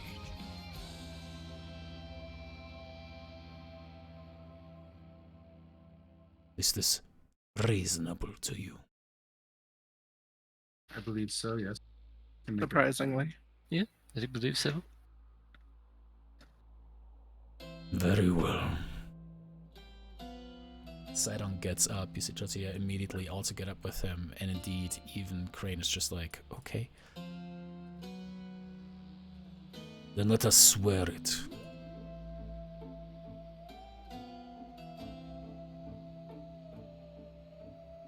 I swear it? I, Sidon, Lord of Storms, Protector of Thylea, Son of Thylea, swear that I will cease my plans of invasion upon Mitros and Astoria. In trade, you agree that you are going to bring the host of Astoria and Mitros forces by means of my teleportation to Erisia. You swear that you will take Erisia in my name. You swear that Erisia will be a city under Sidon and no other gods. You swear that the people within Erisia will have 60 days to leave. I will not put them to the blade. They want to. that Arisia will be a city of the Thylean people, of the original people of Thylea. The people that me and my siblings created in our image. You swear that you are going to leave Arisia to me and mine.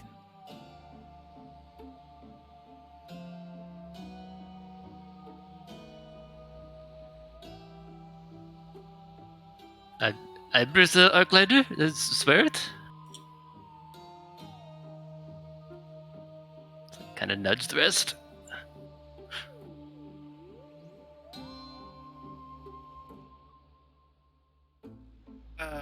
I stare at Sidon and I say, I, Lyra, future matriarch of the Sirens, swear this.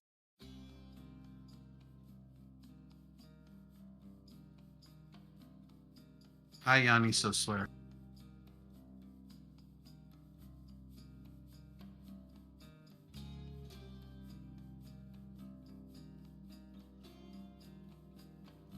Daphne has hot, like, frustrated tears running down her eyes as she just, I swear.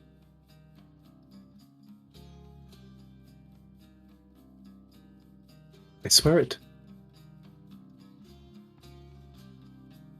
I, Astrea, daughter of the great oracle, granddaughter of Sidon the Titan, blood of the Titans, and heir to nothing.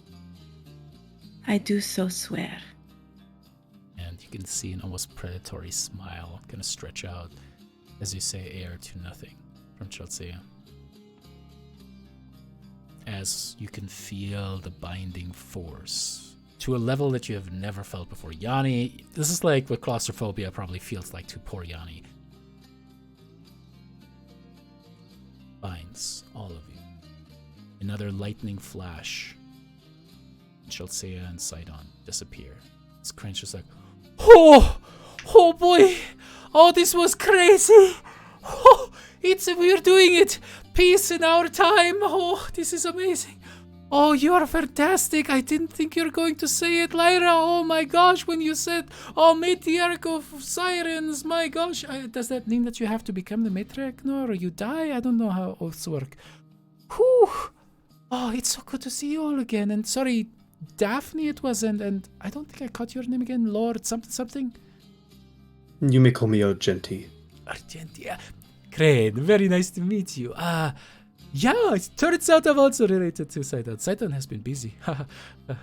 Kind of elbows you, Astrea, a little bit. Oh, the anger of that comment, like daring to say anything about Peter. Like, And Daphne's just gonna like Astrea, where's your pass? and knock it down. Just Yeah, actually, walks away, just I'll grin at Crane and I'll just lean over to Daphne and say, ridiculous comment.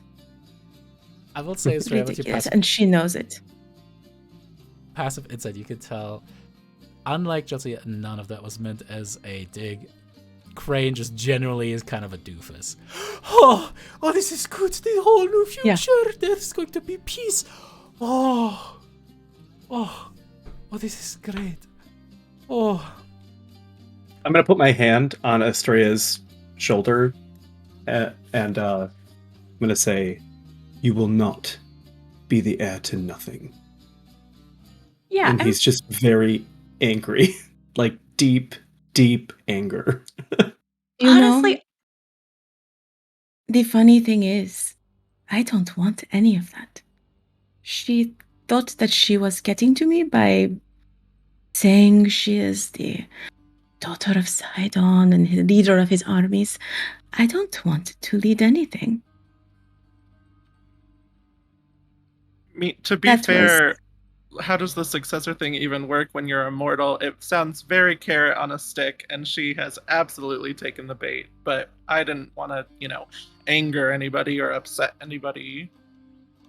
It's probably a good thing that we didn't mention that, right? Like, How do we leave this place? I think it's best that we leave. That's what I'm supposed to do. I just wanted to talk with y'all Estrella, I mean, I hate to hear that. Sidon has been talking about you a lot. And he's all talking, oh, yeah, she could be a high priestess of Sidon. And, really tell people about the future of Thylea, be a woman of the people, So he has been really excited about that. In this very kind of way, how he gets. He has been talking about you a lot. I think, honestly, I've got to know him a little bit better recently. And even though he always seems like he has, he seems like he has a lot on his shoulders.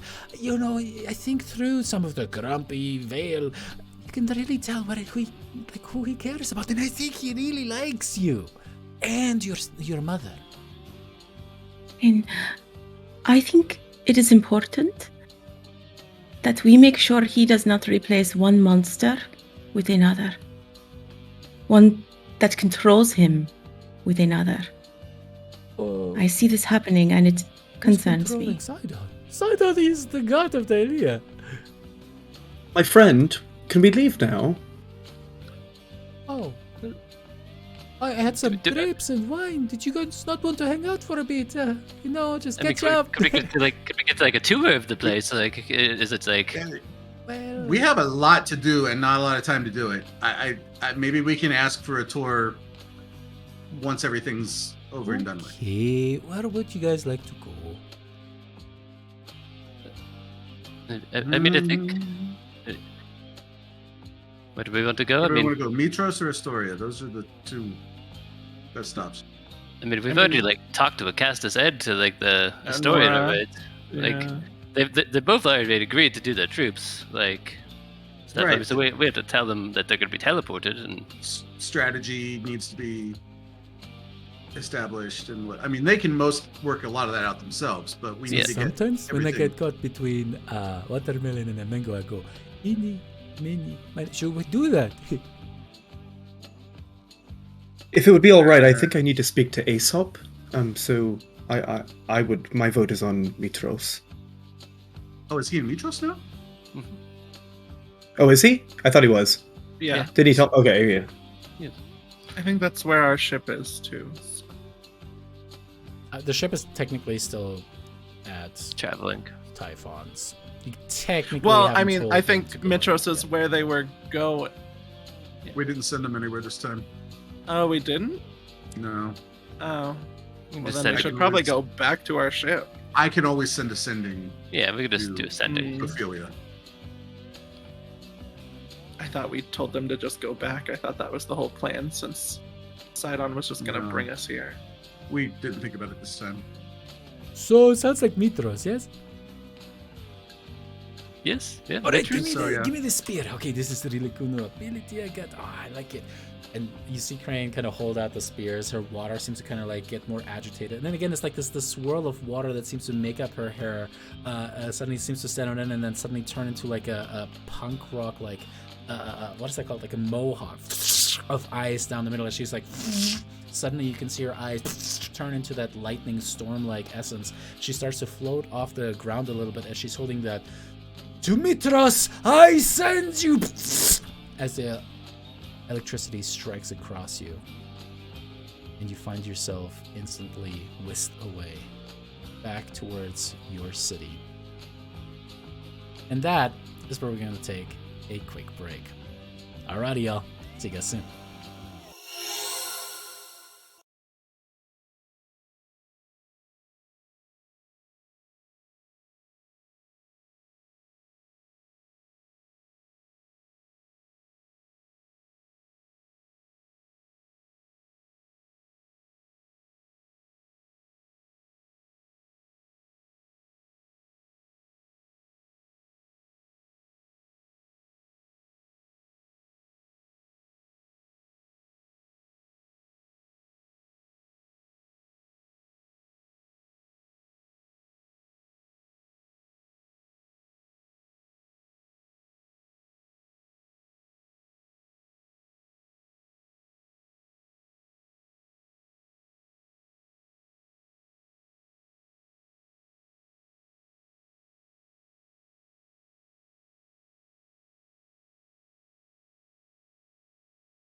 Alrighty, Light of Thylea is back. We're playing Odyssey of the Dragonlords, and if you know anything about Odyssey of the Dragonlords, these peeps now had their second meeting with the one, the only, Sidon, Lord of Storms, Titan and God of Thylea, son of the actual goddess Thylea that gave birth by dying. Anyway, way too much lore dump on that one.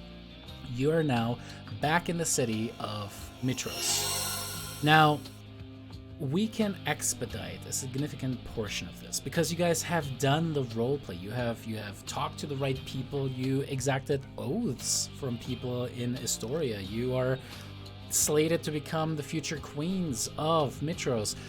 All of that put together, there's quite a bit of diplomatic and political pull that you have. Now, getting troops organized, getting soldiers equipped and ready, letting them say goodbye to their families. Now that will take the 5 days, and that is something that we're essentially skipping over. But during the next 5 days, Light of Thylea, is there anything that you would want to accomplish before you begin the assault, the siege of? Okay, so first things first, I would send a sending to Ophelia and tell her to get the shit back to Beatrice. Are you serious? You left us again? God damn it! But she was there. We teleported on the ship deck. Like, it's not like we Oh, tried saw to it went into happen. some like a cave or something. It was like, don't tell Ophelia.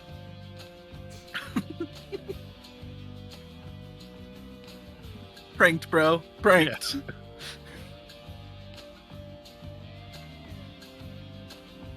I think the forefront of priorities for Lyra, I would check in with I forgot his name. Chandris. And see where he's gotten with acquiring things for me, as well as Agalia, to see if she's done any better.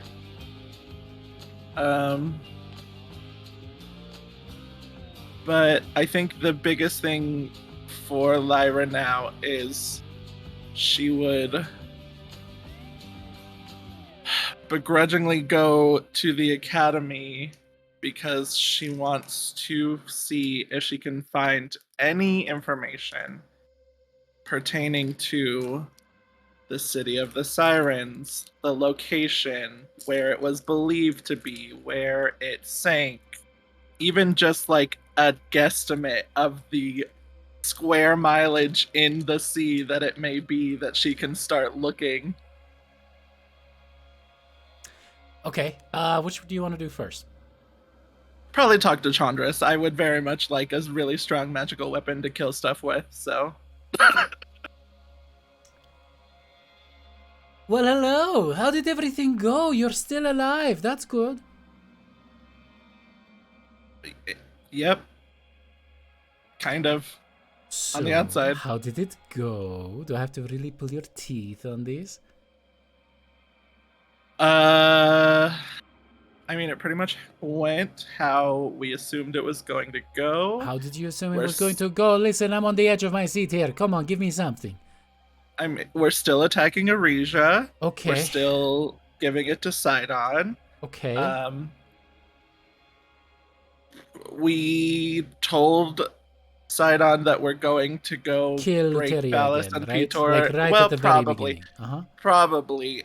They clearly can't keep her in check. That was the whole thing. That's the whole reason we didn't try and kill her, is because they were like, oh, we'll make sure she doesn't do anything crazy. And clearly that was, misguided trust on our part. Okay. Shocker. So probably. But we're at least going there to see if we can get back Valis and Pitor. But that will be after the war. Okay. What else? He still sucks. Still a piece of shit. Mm-hmm. Okay. Was Gaius there? No. Neither was Talieus, which worries me, but, Okay. I mean, he's kind of a hothead, so I'm not that surprised, but... Right, but that also means he wasn't part of the oath, so That probably was on purpose. Okay. What else? Oh, by the way, I have something for you. Kind of reaches back as he pulls out what looks like a massive looking disc that is made of just bronze and has like a bunch of profane symbols. It's carved on the side. It did cost me a horn and a leg, but here you go. That's what you wanted, right? What is it? You paid a lot of coin for this. Well, this right here is a bowl with a bunch of carvings of another plane upon it, from another plane too. I was assured. Pretty sure. Yeah? Well, there you go. Congratulations. I'll take it as a win. I need it right now, so... Well, there you go. Yay! And he prestidigitates confetti. Hey. Okay, this is getting awkward now. Do I need to go? Listen, I have a lunch planned with Estrella. That sounds a lot more fun than this. We could just turn it into a brunch. Listen, girl, give me something here. Why are you being this way? What's going on?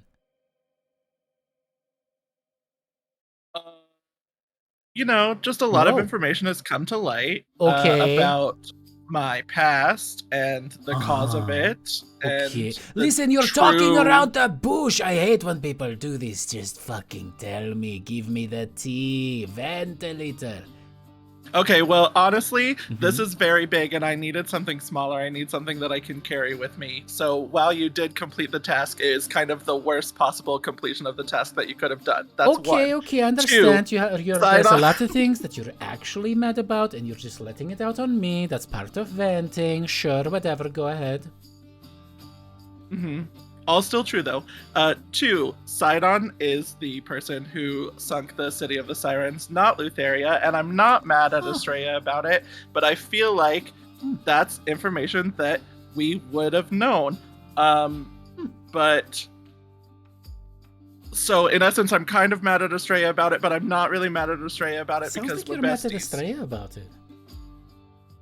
That's not fair to Estrella. She didn't do anything. It's like less mad and like more upsetting that we... Wait, the City of the Sirens disappeared, thousands of years ago? She was probably not even a sparkle in Sidon's eye. Come on. Well, yeah, but... No. You do not get to drag my girl through the mud just because you're mad at Sky Daddy, okay? I said I wasn't mad. Oh, but then you said you were mad and you sound mad and you're mad at me too. There's a lot of anger contained within that beautiful frame of you right now. I can see it. Yeah, I'm trying to bottle it all up so I can let it out when I inevitably have Go to the Siren's Roost and fuck your brains out. You do not keep things bottled up. That is literally the worst thing that you can do. God damn it, Lyra. I want to utilize the anger from murder. No, I mean, I can't fault you for that. I was the high priest of Thylea for a while. But, I'm trying to turn a new leaf around, or however you people say. Try something new. Why always kill people? You could do anything. Like, go shopping! Ahora is full of places. Buy things. You are rich now. By the way, thank you again for all that coin. That was very helpful. Yeah, thank you for this giant bowl. Okay. And with that, he kind of incants, teleports away from you.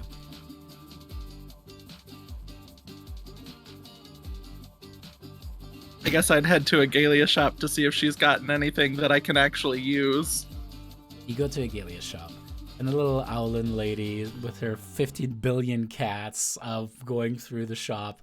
Daphne, have you not seen I know that Jason definitely has not seen it. Okay, it's the best.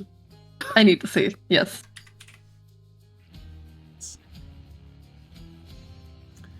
You're not there. Shit, the new art is not there. There we go. Agilia. Good enough. Did this work? Did I activate it, or did I just get myself there? I just got myself there. there? Again, the shop itself is this rustic, beautiful, kind of like a fantasy bookstore of sorts. You see all different kinds of plants and cats hanging out in that store. And behind the counter, of course, is the beautiful, enigmatic, everyone's favorite except for Lyra because she has just anger issues lately, Agalia. As you approach, that was just a joke, but yeah. As you approach Agalia, she goes, Oh, hello. It's been a minute since I saw you. How have you been? Honestly, been better. Oh. Well, how can I make your day better? Well, I was just checking in to see if you've acquired anything. I did hear back from a couple different people, yes. One of them was definitely a scam. Some large bronze bowl with carvings on the side of it from another plane. Didn't sound very legit. But there is another one that sounded significantly more reputable. I've done business with them before, and they said that they could get something. But the first thing that they suggested was a monolith. I was like, okay, listen, that is way too big. You cannot carry that anywhere. So they're doing a little bit more research. I know it's taking a while. I'm so sorry. I know you probably need something right now to save the world, but I just want to make sure that what you receive is what you asked for. I mean, yeah, no, you're not wrong. A monolith would also not work. So, good looking out. I'm, Have some new potions?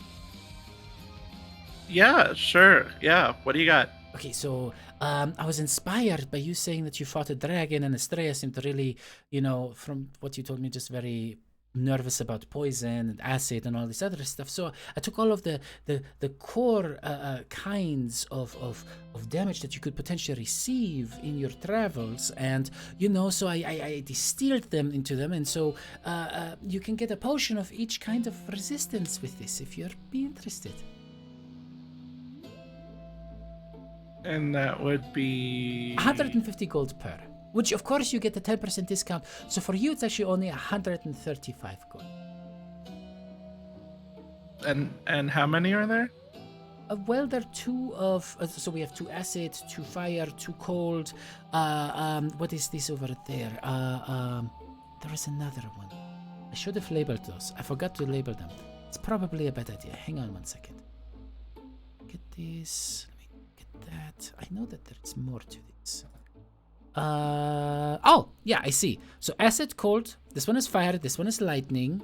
Let me see. Clink, clink, clink, clink, clink. That's it. So acid, cold, fire, lightning. 2 of each, right? Yes. Maybe I'll just do 1 of each. Sure. Whatever you need. Yeah, I'll do that. All right. That will be 540 gold, please. I just start scooping it out of the bag.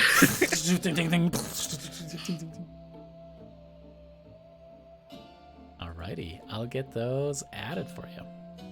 So what else is going on? Anything else you want to share as I back these up? And did you want to have them in special bag? Is this for someone else? Do you want a little thank you note or something like that? Like, oh, thinking of you. No, it's for me. So Well, good. Good just- for you. You can say for you. Your favorite. You. I don't know. Yeah, no, actually, if you want to put that on there, that's great. Honestly. Okay.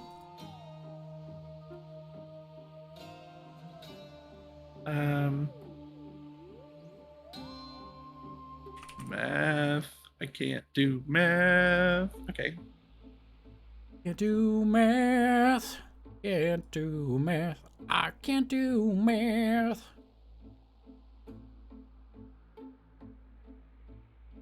I mean, that was pretty much it for now. I think I'm gonna head to the academy, actually.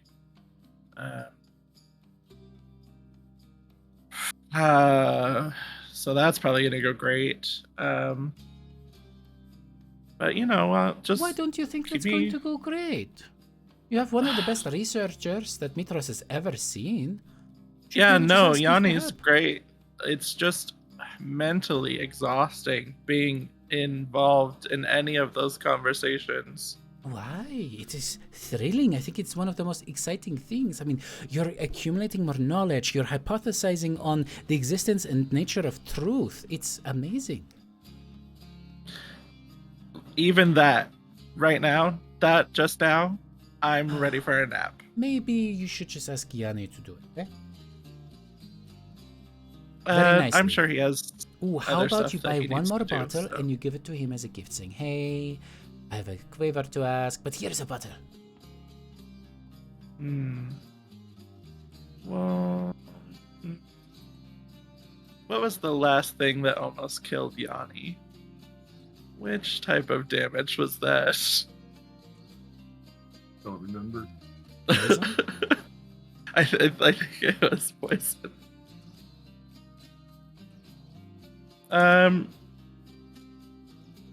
Well, What is his favorite color? I mean, this one is green, this one is red, this one is blue, well, white, and this one is blue. probably blue. Are you sure? You don't know what his favorite color is? Aren't you all the light of Thylea? I mean, his robes are kind of white and purpley, but his magic is blue. All right, we'll And go it's- with the lightning resistance potion. You're right. Here you go. So mark off another 135 as she wraps this one up really nice. Big old bow on it. Says, Yanni, you're the best upon it, as she hands it over.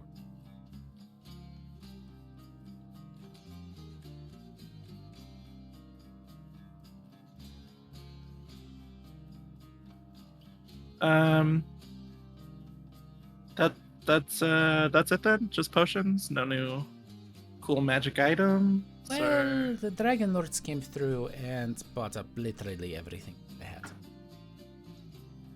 Sorry. Yeah, well, I hope this water thing hopefully is going they to don't stop. die. So But hey, if they die, you have probably Can no just take it. scruples looting them. Yes. yeah. Already thinking about it. Right. Anyways, it's been fun. Have a great day. I will be back eventually. Always Hopefully we don't die. pleasure doing business with you. I just Bye. finger guns as I walk out the door. Alrighty. Do you end up asking Yanni for help? No, I'm just gonna go to the academy. Alright, you go to the academy. Go to make me an investigation check with advantage.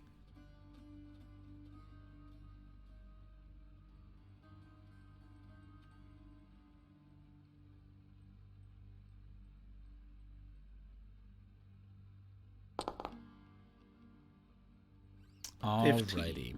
You search and search and search through the archives, and you learn that, I mean, indeed, the lost city of the Sirens is Thylea's version of Atlantis. There are so many references to people having sought for it, have tried to use divination spells. They all failed. And one of the big reasons was just because the city has no name. And the city has just never existed as far as records go. You, interestingly enough, with the 15, do come across one of the foremost scholars of Geigen ruins, some guy named Matteo, and then you're like, oh, that's the hut. Oh. However, the record is like 150 years old. Oh, damn. Like, putting it into perspective, like how long ago that relationship happened. Fucking hell.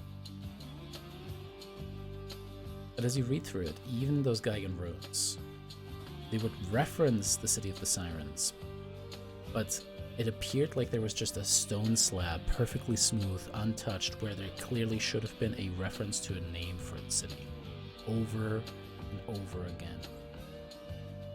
And Lyra, you're pretty sure that Titan magic was at work, wiping the name from the records of history permanently.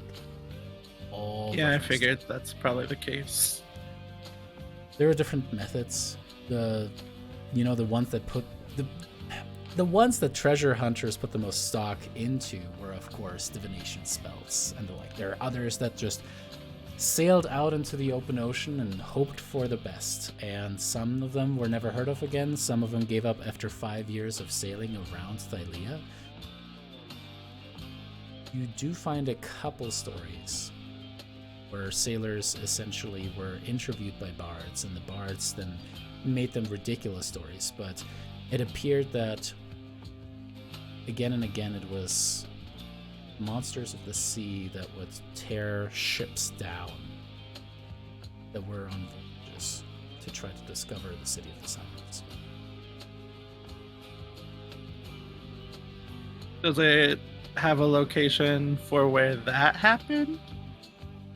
It just seems like the problem is you cannot distinguish whether what you found there was some kind of embellishment by a bard to sell a story at a theater, or that was a true witness account of what happened. In fact, it is just a ballad that you find.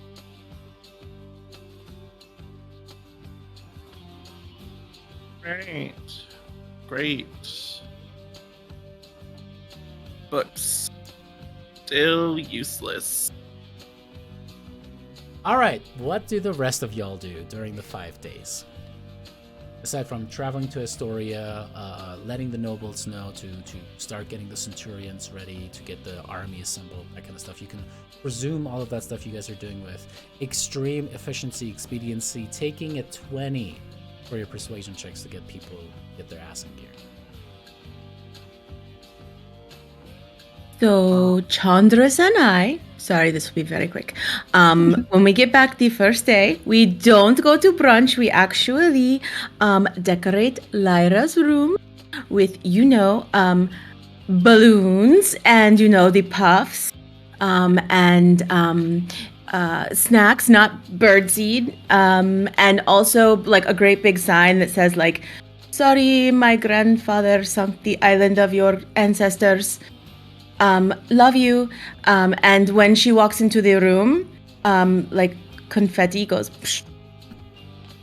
During all of this, during the decoration, Chandras is just like, are you sure? I think this is going to go poorly. We should really just have brunch instead. Please. That's what needs to go a little higher. Higher. No, higher. And he lifts the banner up a little bit higher with the mage hand that he has floating. Ugh, this is going to go sideways. Estrella, I'm telling you. She's going to love it. I know it. Especially the confetti when she walks in the room. She needs to be cheered up. Already. She hated the confetti. I'm pretty sure I saw her starting to put some fate strings together and do little whatever magics on. And then I teleported away to protect myself from the hex she was going to put on me. The sooner we finish this, the sooner we can go eat.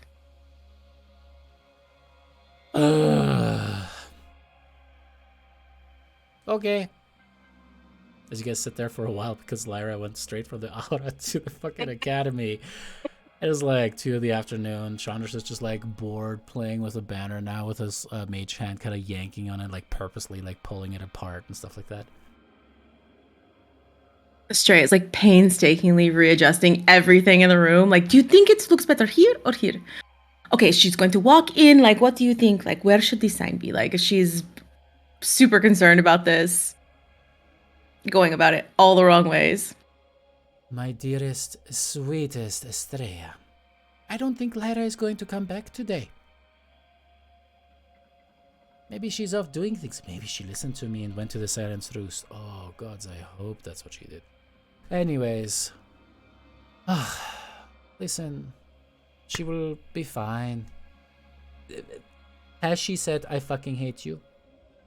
To you? No, but she says, I'm not mad at Estrella when nobody asked, So, like, it's like, I fucking hate Estrella, but the words are, I'm not mad at Estrella or anything. Totally. It's like the paternal thing of, like, I'm not mad, I'm just disappointed. Yeah, it has that same energy. Very passive-aggressive. Toxic, really. Ugh. Well, she's upset. I know she's upset. I mean, she seems upset. I think this will fix it. It'll be great. Okay. Can we at least get lunch delivered here now? I'm hungry. I'm doing this for you, Let's go. And I'll hook my arm around his and Yes. we'll go get some lunch. Yes. So how is Argenti fitting in? He's an interesting one. Oh, he's wonderful. He had great ideas about the summit, you know? Oh. Yes, and he's got such great hair and everything also, Yeah, you know? sure. Oh, I don't Wondrous. know what it is about. I don't know. Certain scholars just rub me the wrong way. They're just so full of themselves. I don't know. It's just, I really hope Yanni is going to stay the way he is, putting his finger in his ear and just going dig as deep as fast as he can. Like you see him do Yes, that we've often, heard of right? He it. does that. Every single time he's just standing around, he's just digging in that ear. Sorry, I couldn't help it there. Never noticed that. I don't You've know never what you seen mean. that? It's my favorite thing about Yanni. It makes him just so likable, It's like it just makes him more humanoid instead of this stuffy, full of himself scholar. That's all I'm saying. I love it. I hope he keeps doing it. Whereas Argenti's all like, oh, I have no emotions. I just am very verbose. Wondrous. I'm gonna grab his hands. He has been through a lot, you know? We've all been through a lot. Whenever half the continent has a tragic backstory. Come on. And then there's Daphne. Oh, that's don't do that. perfect. Oh, Don't do that. Don't do that. No. That's not okay. what? No, that's not okay. What's not okay? Having opinion? You can't. Seeing the truth? No, you can't disregard someone's emotion just because he. No, don't do that. That's gross. It's actually gross. It's But what cringy. if No. his emotions are affecting my emotions? Then he's impinging Okay. on me, All right, we're going to work on this a little bit. What are you, my... I think you might. Are you jealous of him? I am not, excuse you, I am not jealous of some stuffy old scholar that has only seen the inside of his perfect little mansion for centuries and centuries because he lives forever. Yes, no, why would I be? Do you think it sounds a little bit like you? Little bit? No, I have had fun the entire time I've lived. Sounds like he's just existed for 150 years in Aresia, whatever. Are you sure you don't think he's attractive and he's not paying you attention? So you're a little Okay, bit upset? yes, he's kind of cute, but that has nothing to do with that, okay? No, that's totally unrelated. Listen, one is an opinion, one is just lust. You know, I know I seem innocent, but don't you know that my insight is like really good? Like your When I don't female have to roll intuition? for it. Ugh, Yeah. overrated. I wonder what they're up to You are anyway. still innocent, though. Maybe we should go to the Siren's Roast, and I'm going to get your room of 3. Ah. You know what? A little bit of everything. I He don't puts know his what you arm mean. under yours and starts dragging you towards Stitch and Row. A different kind of lunch. As y'all fade to black, what do the rest of y'all want to do? If it's possible, I would like to request an audience with Aesop, without King Acastus. Oh, heartbroken. All right, Aesop, here you are. Token. So you walk into the Temple of the Dragonlords, where the 2 bodies of the gods are no longer on display. As Aesop sees you, he seems to be currently just kind of going through the temple itself and pondering the statues, the mosaics. You can see he's lost deep in thought. As he hears your footsteps approaching, he turns towards you and is like, "Oh, how is everything going?" Hello, my friend. It's good. I'll cut right to the chase, I suppose. Do you mind if we sit? Oh, I have please, my private chambers. Follow me. Perfect. Yes. And Sit down. He sets down some tea for you. Warms it with his hand. And then I imagine we probably, talk a little bit about it. We just catch up in general, but towards the end of the conversation, I'd mention, just out of the blue, what do you know about Promethean fire? You and I, we've been around for a long time. However, it's been struck from the records. wasn't sure if you knew anything. I have never heard of it. No. In Yeah. fire. Is that like a different Oh. kind of? Is that a new spell? I've never heard of this before. I'm actually not entirely sure what it is, but it is something that can supposedly create a god. And if my theories are correct, I don't know if they're correct, but if they are, I think it also might be a key to killing a god. If something works one way, why wouldn't it be able to work the other? Well, let's suppose that this lead that you have is true. Think of it like a womb, then. A womb can be used to bring birth to one of us. That doesn't mean that it can also use to destroy the same thing. Yes, the creation process can be complete, but that is not the same. Are you sure that this Promethean fire can go both ways? Not sure, actually, but I think it's a theory mostly at this point. The reason for me bringing it up, now, as you know, recently we attended a summit with Sidon and company. Yes, you just told me. I'm sorry that the Titans are so brusque. You know how I feel about it. I don't think he means to actually have peace once he means to have it. He was pretty intent on making sure that we didn't go seeking after the gods.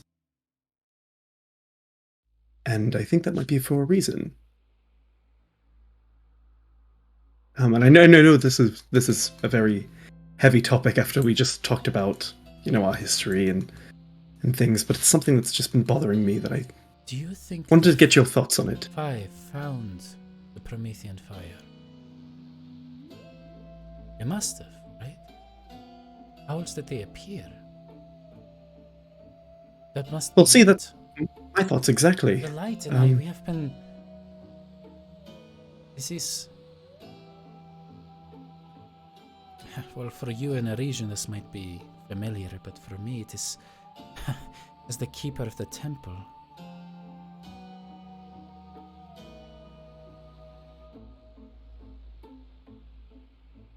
We have developed a theory that, well, the five are not actually gods. We have And what not would been they be sure instead? how this is exactly possible, but we have drawn, well, Yanni, I need to give him the credit for this, he drew parallels between the names of the original, well, some of the original dragons written by the Dragonlords and the names of the current five. We believe that it is those dragons that somehow acquired a divine spark, a power beyond their mortal original frame. And how did you find out about this Promethean fire?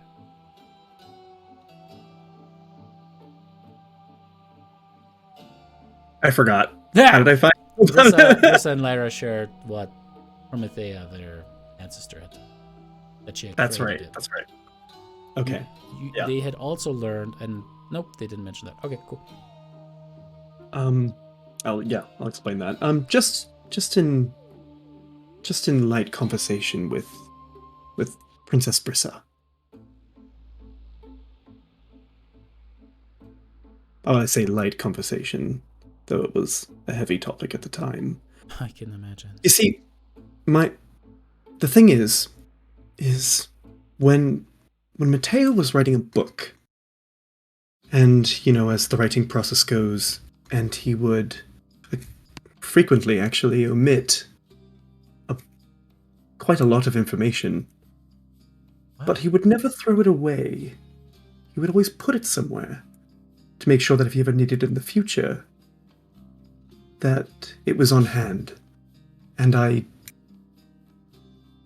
don't think it would have entirely been struck from history or from legend, or I don't know. I always relate everything back to Matteo, but You the loved process him is very still the much, same.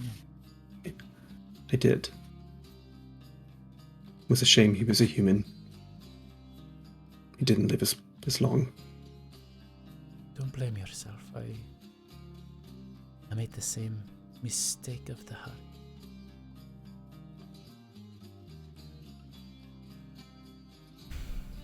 But even still, is there any way you could look into this for me? I know it would be asking a lot, but No, it would I not. can't think of anybody else better suited. This is the first solid sounding. Well, it's not solid, it is a dream, but if this dream turns out to be the key, the thing that created the 5 gods, it would answer so many questions that I've had. And I tell you this, and I'm gonna grip his hand. I tell you this because I believe that Sidon is coming for all of us. I don't think it's gonna stop with Arisia. Not be surprised. The 5, whether they were real or imagined gods, have kept us safe for 500 years. And he wants them out of the way. He wants them to stay where they are. And now we only have one that walks amongst us. And one is not enough. I think we're gonna need Promethean fire eventually. I think it's imperative that we find this information again. Thank you. Of course. Thank you for traveling with them. I know it was a lot to ask to destroy the life you've had. Quite literally. I wish our Well- times were different. I wish we didn't have to live through them. Well, we don't, as they say in Arisia, don't get to choose the deck of cards that we're handed, or the hand of cards that's in our deck. You know, I'm not actually entirely sure. I'm not really good at parables, but But Mateo's a writer is very good with analogies and such. well, he's mostly good with historical knowledge. You know, the creative writing is not. Well, you know, I'm not going to talk about him when he can't defend himself. Can you help yourself? And he gives you No, this it's warm look. sometimes it's like he's still here and he just leaves his muddy shoes, you know, on the carpet. Well, of You know, course he like a is. little change. And he kind of reaches over the table and just points at your chest. He's right here. He will always be right there, no matter what. I'll give him a hug. Well, And- let's save Thylea all over again, huh? Well, suppose it'll just be a walk in the park this time. Also, I didn't realize Petor's dead. I figured that was news to me. I learned. And Valos. That's rather Both unfortunate. Same time. Luteria. Yeah, hmm excellent. And their Love- bodies are decaying within the temple, and they are not resurrecting, which has never happened before. Well, it's probably because of something they've done to prolong their life, and everything needs balance. You can't prolong your life forever and expect to come back whenever. I suppose. Well, Well, it was good seeing you, always good seeing you too. and I'll take my leave, and I'll head back after a warm hug and Keep the children safe, alive, and in line. well, that second part may not be possible, and I'll leave. Hey. All right. Any other farewells, goodbyes, investigations into a core storyline that you guys would like to engage in? So yeah, I was gonna go to the academy and see what I could find about Promethean fire if it exists anywhere in the lore that's contained in the academy. Okay. Daphne is gonna ask to tag along and try to help again. I mean, Yanni, you'll have that advantage anyway, but Daphne, you're absolutely tagging along as Yanni. Go ahead and make an investigation check with it.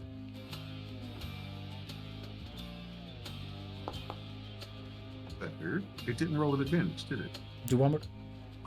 Good. There. Even better.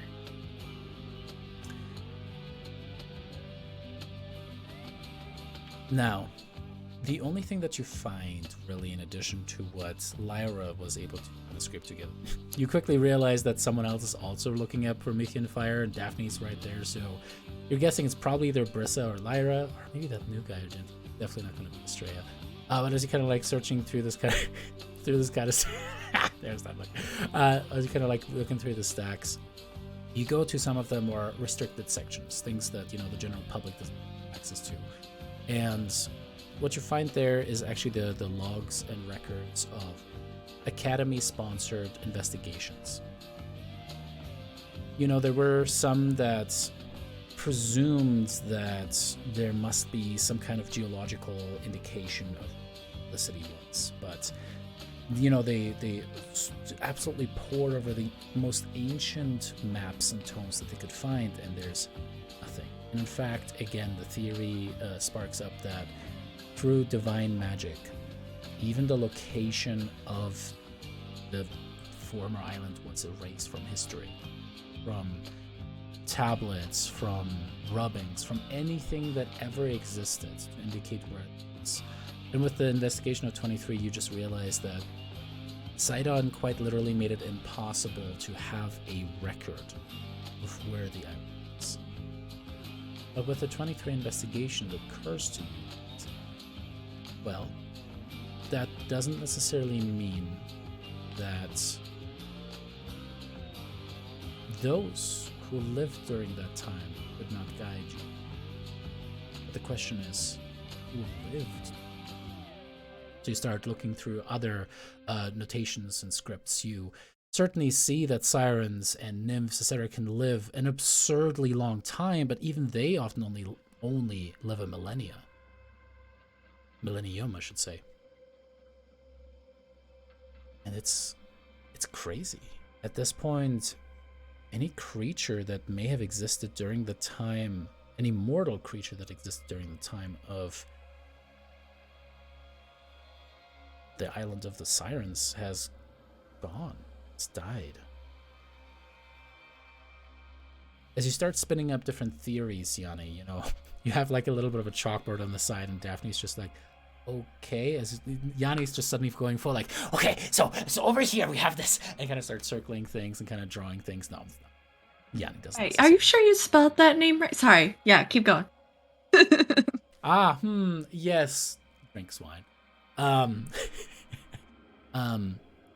A couple of the ideas that come to you are: 1, entities that existed during the time of the sirens. Titans? And then you kind of just do an ellipsis after that. Okay, we'll come back to that. 2, nymphs, creatures that lived that long ago.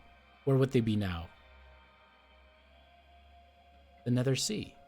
Ghosts, dead people, right? We can still talk to them, so maybe we can explore that or something like that.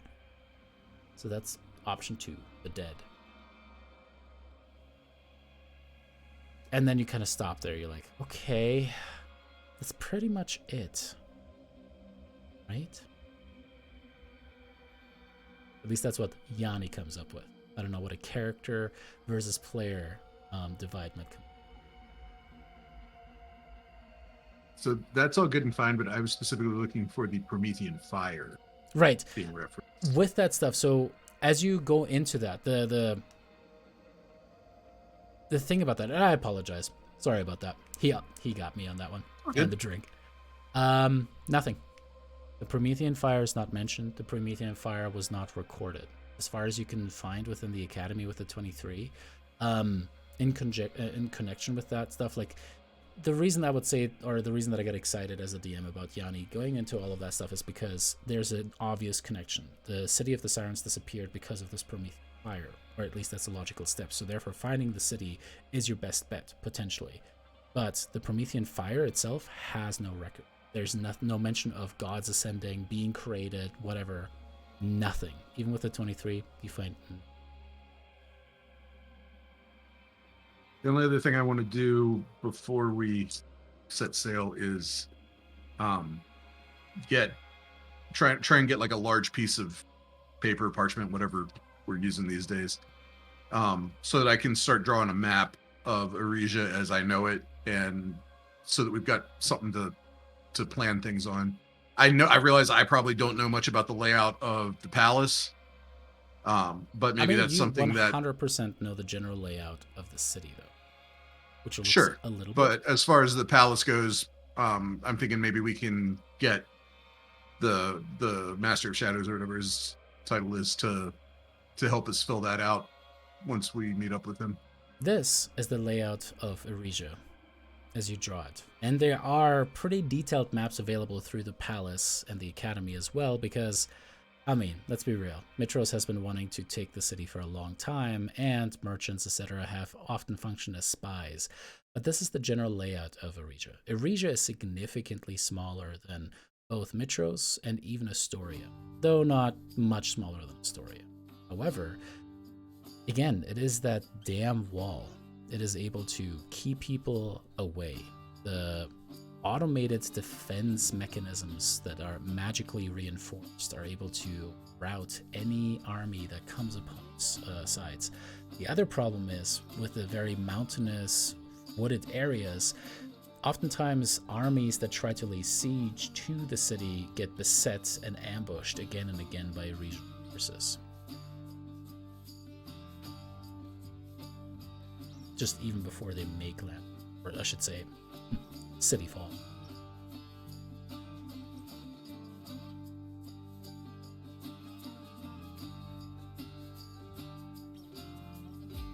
I see there's a legend, but then there's nothing on the map to go with the legend. Oh, you guys shouldn't see that. Oops. Yep. Now we know the name of everything. Mm-hmm. Whoops. I mean, to be fair, Yanni probably would know several of those things, maybe not all of them, but that's neither here nor there. So I guess the big question right now is, where's the palace? Which of these things is the palace? Well, now without my thing, no. The Queen's Palace is this location right here. Okay. And what's the landscape like over on this side? How do we get our little pointer up again?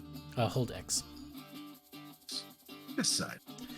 So this is lower than this, like this area overall is a little bit higher, but then over on this side you can just tell that there's just a mountainous forest. It's almost like a butte that has a bunch of forest around it, and then there's completely drops off, extends around the.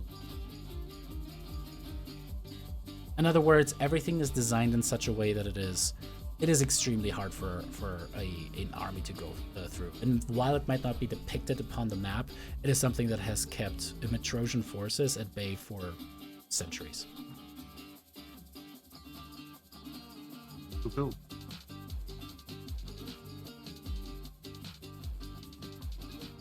That's all I wanted.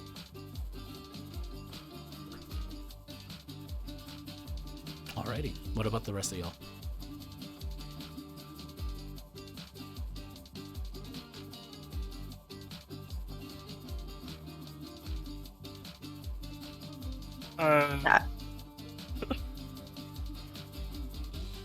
I'm not actually doing anything. It was just awkward silence.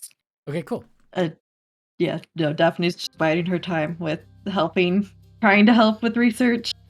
Oh, I think I do need to see if that other person, I don't remember their name. You still don't The have one a that I human was to like- sacrifice. That's one of the big things she wanted. Oh, right. I thought I was asking her to find that for me. I guess not. She absolutely offered to trade one with you, but you will need to sacrifice issue.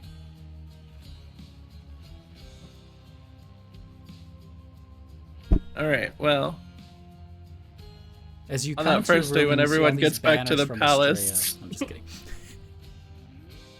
yeah, when everyone gets back to our rooms, I think that giant bowl is just sitting on the table, and the potions are inside of it, and Lyra's door is closed.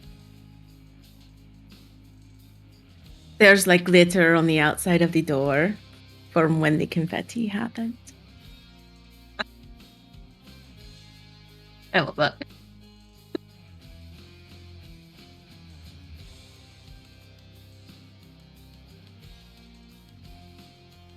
Chandra is still kind of hanging on, goes, see, I told you it was going to change. Nothing. I bet you she is in there. Impressed with all of the work we went to. Chandras walks show up to the her how- door. Doof, doof, doof, doof. Hey, What are you Lyra, doing? are you impressed?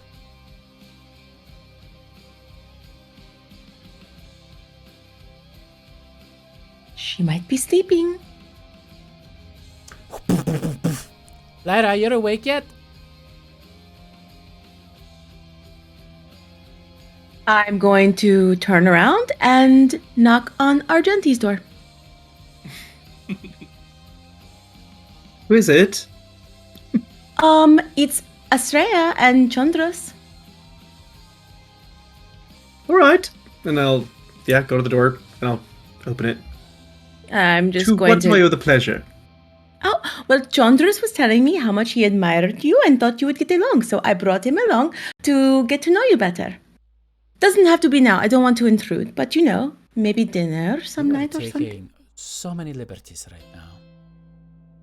Is Chandras a fan of my husband's work, or My My- dear friend, Argenti, Estrella is being a little bit of a bitch right now, so we will be having a little bit of a drink right after this. Aren't we going to, Estrella? Goodbye. Have a good night, Argenti. Bye. All right, And she just have kinda a- grabs you, like pulls you away from the door.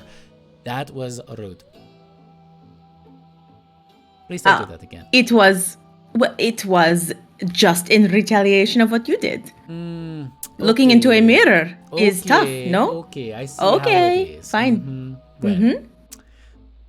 well, I tried. I helped you put up all the decorations. Lyra clearly didn't like it. I'm sure it will all be fine. Don't throw yourself to her feet, groveling, trying to make her feel better. Whatever, if she feels shitty, she needs to get over it. That's all I'm saying.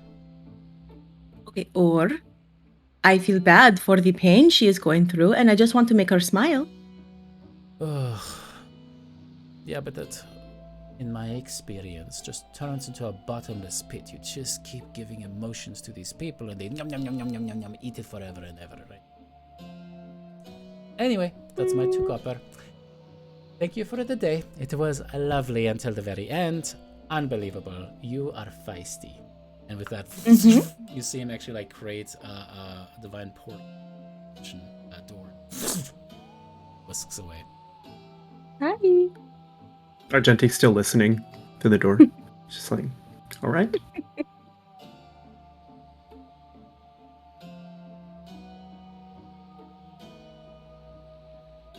All right. You're just kind of like standing there. Like definitely like Sam is like, hey, quick question. Is it feeling like a death march in here? Like I know we're going off to a really big battle. It just everyone seems really down. Like I have my own personal reasons to be a little upset, but I just feel like this is in a good mood. Daphne, can I No. ask you a question? Sure. Do you think Lyra would love confetti as she walked into her room? I And mean, also balloons and decorations and a great bottle of wine and snacks, but not birdseed. why I don't understand the birdseed thing still. Wine good, food good. Is she expected to clean up the confetti and balloons afterwards? Or I don't is somebody think so. offering to clean that up after? Because that can be a mess sometimes. Okay. Yeah, no, I will clean it, sure. What do you mean? Do you need help? Do we need to set some... Is that what she asked for? No? Do you think I should have asked her first?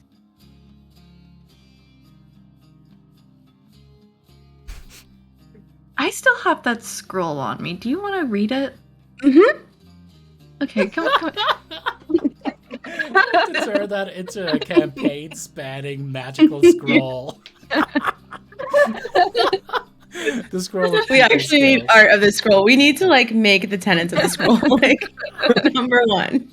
Oh my God. There's that what's that one item that actually like boosts your charisma? The book that boosts your charisma? I don't remember what it's called though. It can just be a scroll. Oh my charisma's okay. Go figure. Absolutely. Forget the helmet. That was all a showpiece from a theater play. She just has the tome of charisma. Yep, totally. If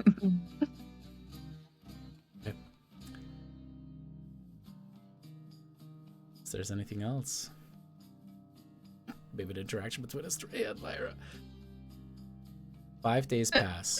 Brissa does the majority of traveling from city to city, quiet, just separated from the group, trying to make sure that there's actual organization of the troops. But the centurions and the soldiers, even their wives, all are engaged in this process, and their husbands as well, getting ready. Sorry, I just know that Alex is very much probably either distracted by a puppy and or his partner. But as they're all getting ready, the city indeed does start to feel like a death march. There's crying and wailing in the streets, but also flower petals being strewn as those centurions march by.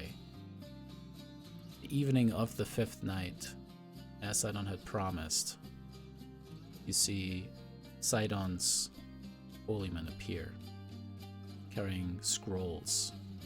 As they explain, these will create gates that will teleport instantaneously the troops from Mitros and Astoria to some of the staging areas that Sidon's troops have apparently been already working on over the past week. As you see Acastus ride in the sky with his dragon, and the other Dragonlords kind of land behind Brissa. Stage that was constructed in the middle of the Ahora that now holds no stalls, no merchants, and no foot traffic, but instead neat rows, hundreds of soldiers. Acastus lands next to you, so he says, "People!" And you can tell his voice is booming, magically enhanced through energy to speak to everyone. "Today is the day that we are going to defeat an ancient enemy of Mitros. And we will give this enemy as a sacrificial lamb to another enemy. Former enemy. Sidon, Lord of Storms, has proven many times that he has divine might. That he can at a whim change the lot for all of us. So, today we are going to strike peace.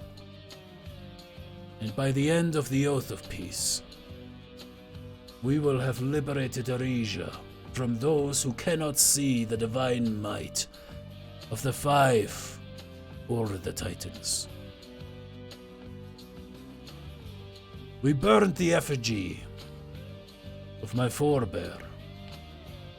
While he was one of the greatest Dragonlords who have ever lived, we cannot discount the crimes that he committed against the people of Thylea.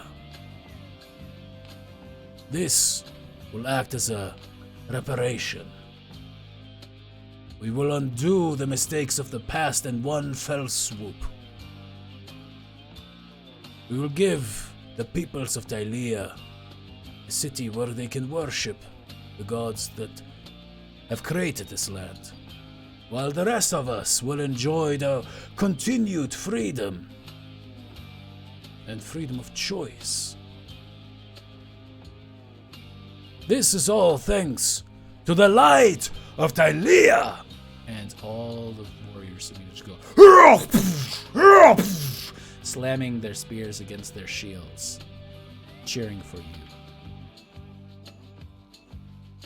Now! This battle will be hard. Never have the walls of Arisia been scaled. Never did they break. Never has a force been able to penetrate the city and take. Never until this day. The light of Thylea will be the spearhead of our armies. With them, and the blessings of all gods, we will break down Arisia and usher in a new age peace.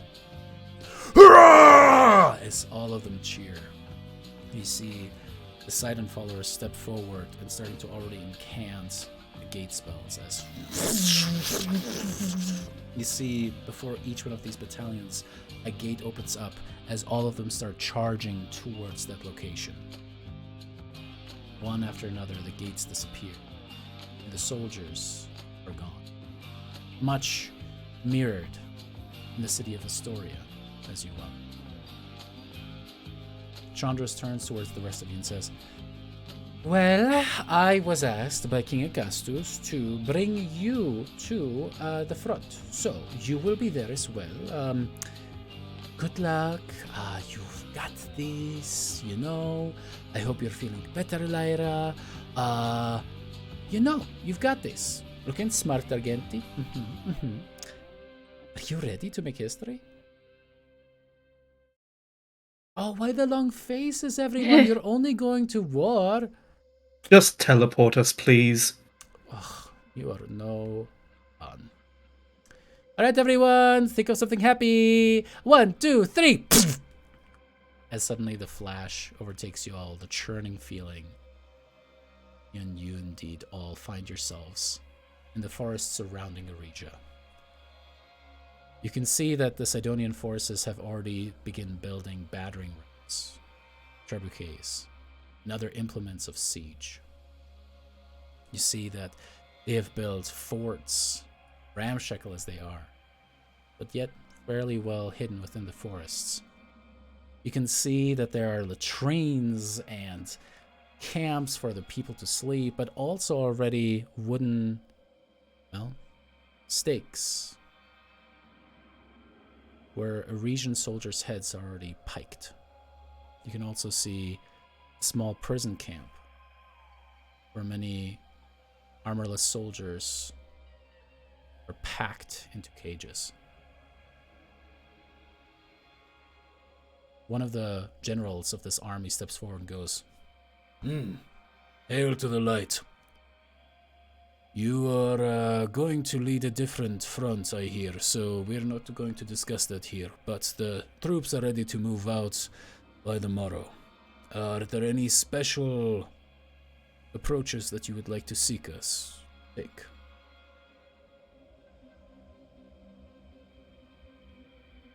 Oh, we can talk about this.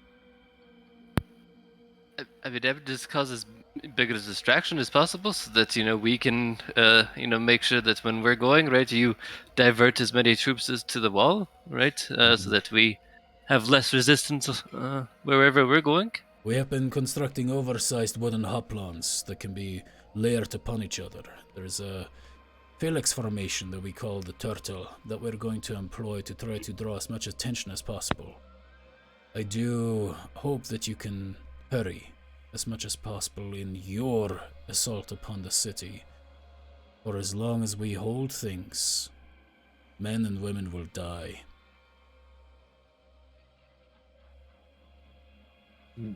Our plan's to work as quickly as possible. We don't want to see any more death than is absolutely necessary. Very well. It will take us a couple of days to actually fully surround the city and begin the siege. For now, and he points towards the prison complex that they've created, we've been catching as many of the scouts as possible, but it is impossible for us to know whether we have been discovered or not. So we're operating under the assumption that we have been. We're going to move slowly, carefully. There may be ambushes along the way, but we should be able to push forward. Hail Sidon. Thank you for your support, Light of Thylea. As the man walks off, you can see that there's a little bit of tension between the centurions of both Astoria and Mitros, as opposed to the Sidonian soldiers. And there's a moment where some of you guys imagine it way that this could have gone. Astorians, Metrosians, and Sidonians fighting in the streets of the two cities, their blood running through the Ahoras. But now, locking shields with one, marching up a third great city. Yanni, what's going through your head as someone who's from Arisia as well? This is not at all how I expected to return if I ever.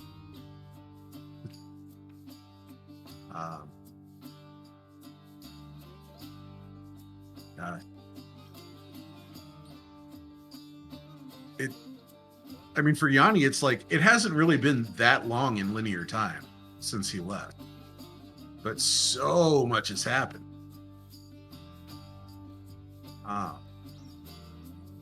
It seems a lifetime ago that he was just a street urchin here, but in reality, it's been what, 6 weeks, 2 months, maybe, something like that.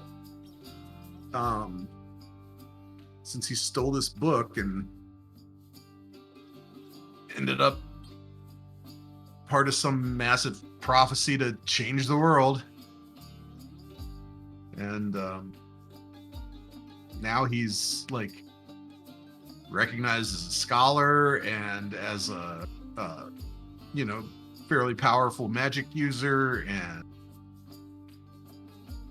by a lot of people, at least as far as he understands, a hero. And none of those are things he ever he growing up, sneaking into the library at night, reading as much as he could, he clearly, like, it's nice to be recognized as a scholar because he's kind of been one all along. But other than that, he never thought, oh, I'll be a great wizard someday. Oh, I'll be a, world altering hero someday. I'm a, prophesied whatever. It's kind of bringing home just how much has changed in how short a time. That's really what's going through his head.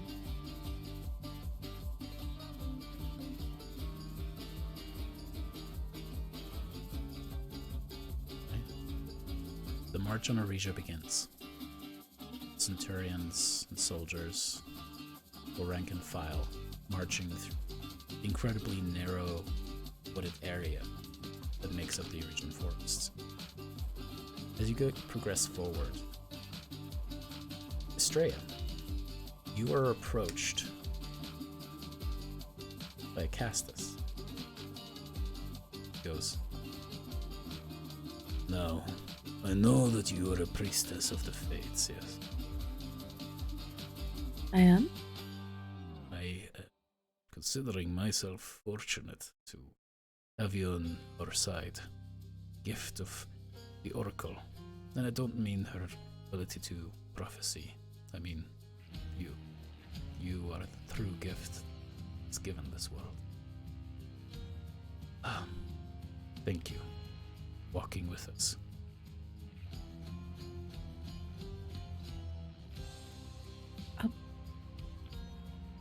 Thank you for leading the forces in this very noble endeavor. It's the least I could do, though Icarus is getting eager to test his mettle, it seems. He does not like having to walk upon the forest ground as we push forward, but don't want to give away our position. Now, when my late wife's honor guard still existed, they often spoke about your ability to see things that others could not spot. Almost to see the future, or then laid itself out like a tapestry. I know this is not something that you trained, but would you be willing to travel with us ahead with the scouts to ensure the safety of the troops? And I will be selfish. I admit I also want to see this magnificent ability of yours firsthand.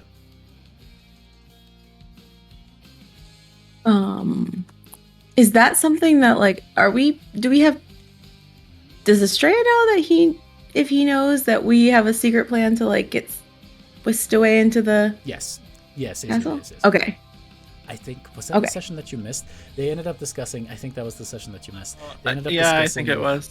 Yeah, so there are a bunch of temples throughout the city that are not dedicated to gods, but actually monasteries. They're dedicated to ways of, well, what monk shit there is, right?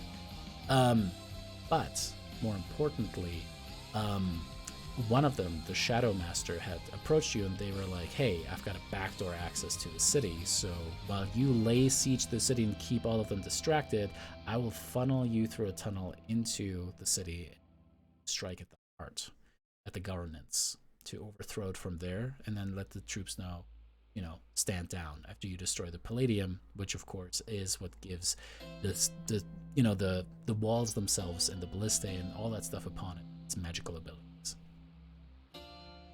Okay, so he's not asking her to separate from the rest of the light. He's just saying until we get to that point. Yeah. Okay. I will do everything I can to make this a success. Wonderful. Certainly. Are you good at riding? The riding? The horses, yes. Well, sure. I don't think Estrella's ever ridden a horse before. Does it just pretend it's yeah, totally. Deception. I'm a horse girl. Course? Make me an animal handling check as you get equipped with some scout boy. armor and put upon a horse. You handle the horse surprisingly well. You definitely are going to have some I don't know what those are called, saddle sores or whatever, but you did not fall off climbing onto the horse. Acastus, though, born into the saddle, clearly a noble person, has ridden since he was a little. But as you start to ride forward, you guys frequently kind of set to the side and kind of check out the pathways, making sure, trying to find hidden little outposts and watchtowers that region soldiers are using. So your choice. Do you want to use perception or survival to try to help the scout forces warn against ambush? Perception. Go for it. Okay. Amazing. Natural 20! During these 2 days, Estrella and Acastus, leading the scout forces, do an insane job. I mean, there were, all in all, 10 ambushes that the scout or the region soldiers planned throughout that you guys were able to shut down, capturing the soldiers instead, and prevented anyone from escaping to tell Regia about that, keeping the force at an incredible morale high. And the more you guys are pushing forward, the more the rest of you realize that morale is kind of starting to sink a little bit. 2 days of marching onto the city leaves a lot of time to overthink things. So, the rest of you, as you notice the troops are starting to kind of get nervous as they're approaching the city, realizing, shit, we're marching to us literally dying. What are we doing? You get that nervous energy, especially from some of the younger soldiers. What do the rest of you do?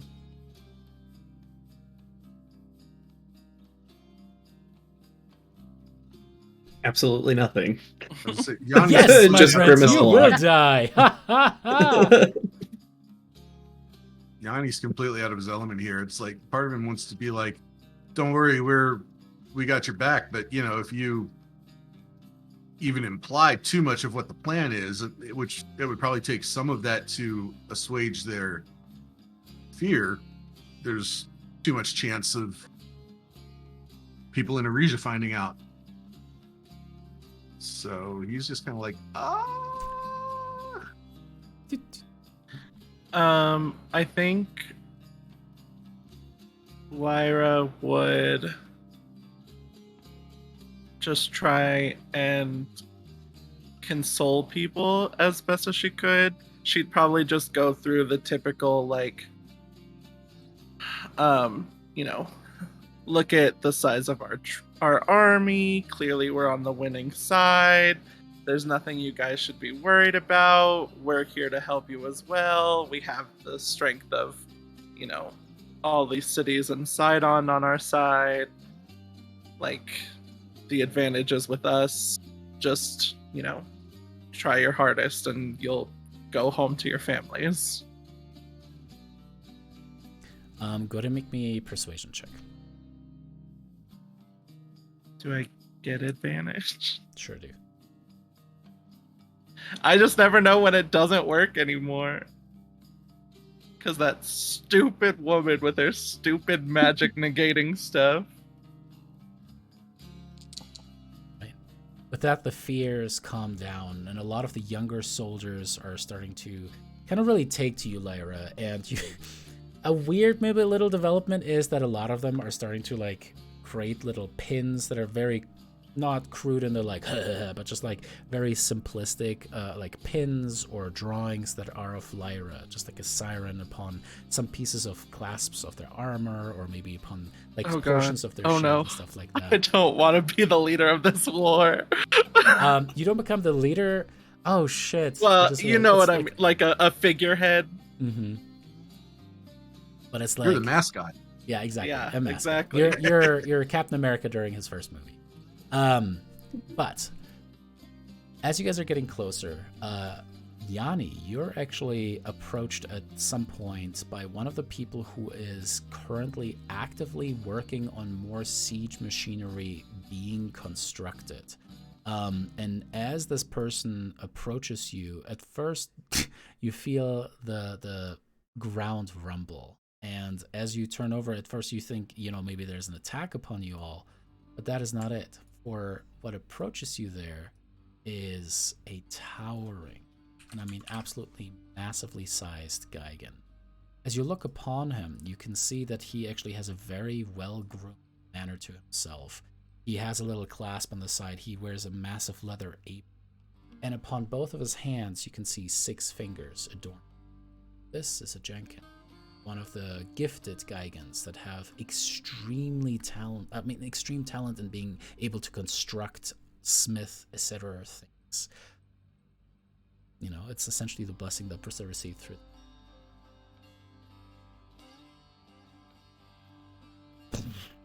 Hi! You are a Yanni, yes? Yep, that's me. And you're a Jenkin? Is that the word? And he kind of lowers himself onto a knee, opening his hand for you to climb into, and says, My name is Bront, and I am the chief engineer of the Sidon's army. I need your expertise as one of the smartest people of the academy, so I hear.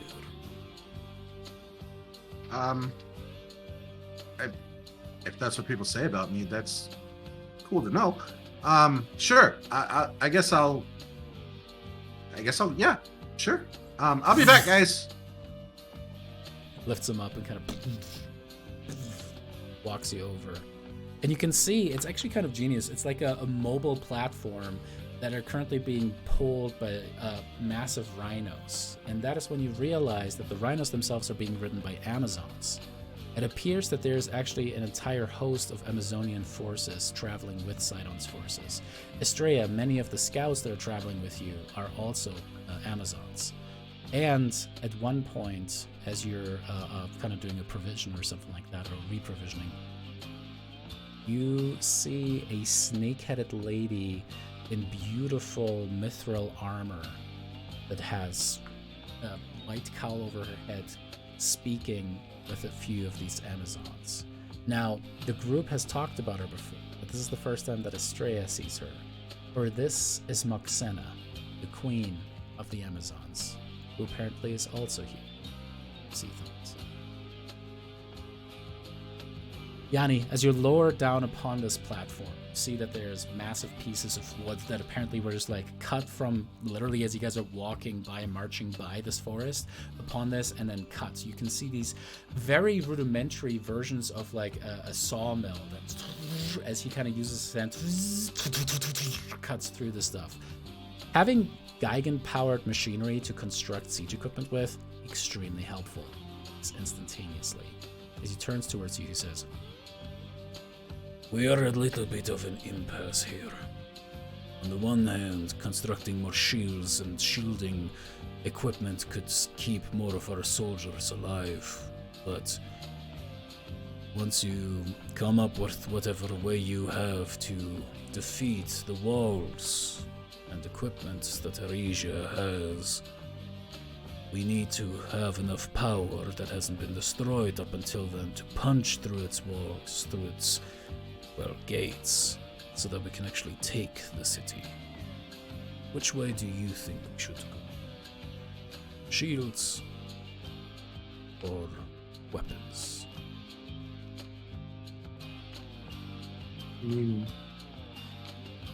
It's a tough one. I'm usually kind of a fan of the best defense is a good offense, but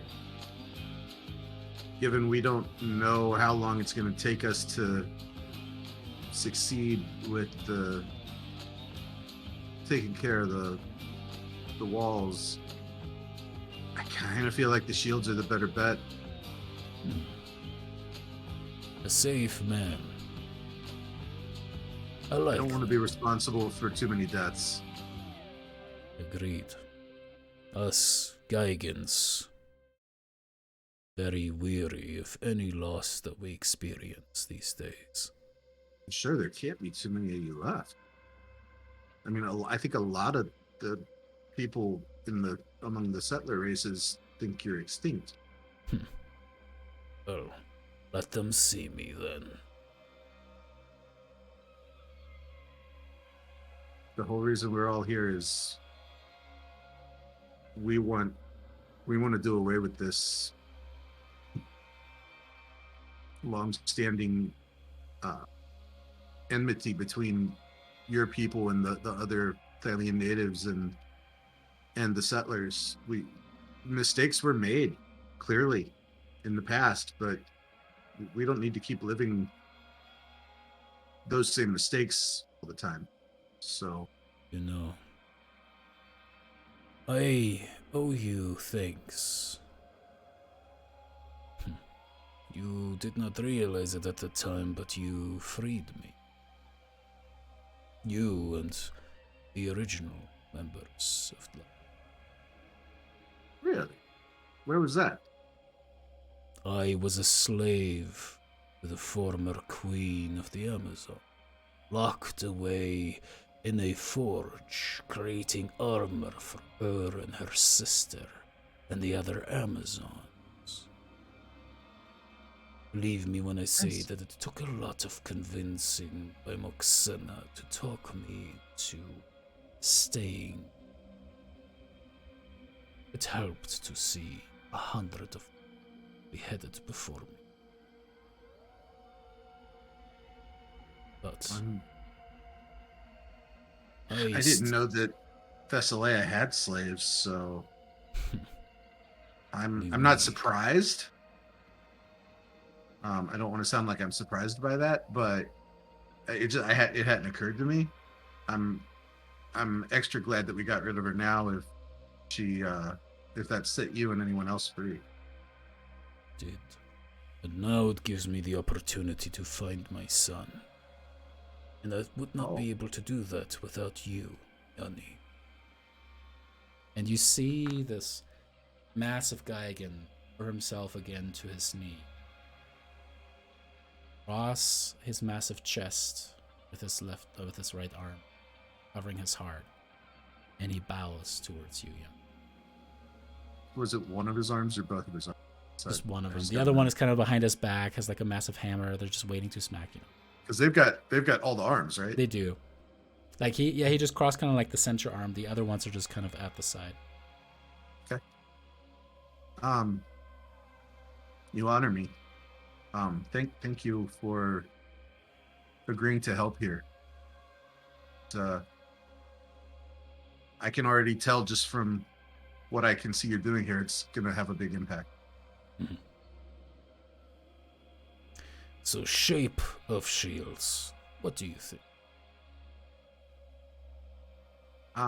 As we fade how to mobile nerd. do they? These are getting now very close. It's the city. The little skirmishes are getting more and more frequent. To this point now, you actually are fighting a couple fights with the armies as you guys are engaging. You see that there are signal towers spread throughout the incredibly mountainous area as they're kind of signaling each other when you guys are approaching. The dragons start to lift up into the air, breathing whatever fire, cold, or other mechanism for destruction that they have. And you can definitely see that some of the more fey races are standing there. It's just churning stomachs, bleached faces with that as they see the dragon swoop. But you can see how ecstatic Storians and Metrosian soldiers are becoming, seeing the display of Dragonlord fire, ice once again raining down upon us. Brissa, as you're flying upon the back of one of the dragons, being given the honor to lead one of the attack squads, what do you say as you guys are making your swoops, or what do you do to try to either inspire or increase the efficiency of these attacks? I would say try to do as much like destruction as possible, but not to like hopefully spare some lives, because I think that was what we were going for, right? And spare this people's lives, but maybe burn the bases so that then they have to evacuate the towers and stuff like that, and we can just do flybys or stuff. Try to not kill as many in it, and just so that we're also not causing people to panic and be oh my god, the dragons are just going crazy, burning people alive. Obviously not everyone's going to survive dragonfire, but some people might. Make me in that case an intimidation check. We'll say with advantage, since you have the je ne sais quoi of using a massive weapon of war after centuries.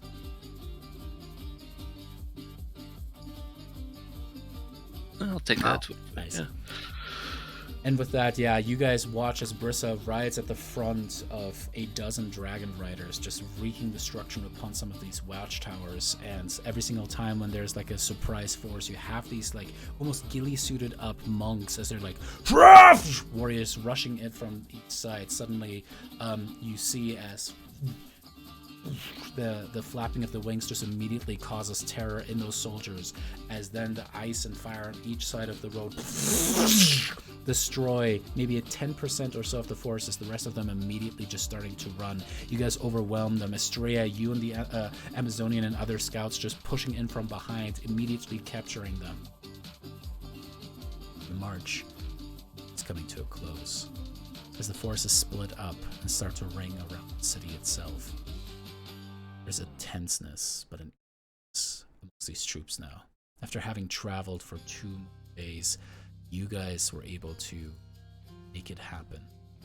You have arrived at the city's gates. You can see the fires along the... You can see that maybe every 15 feet or so there is another ballista.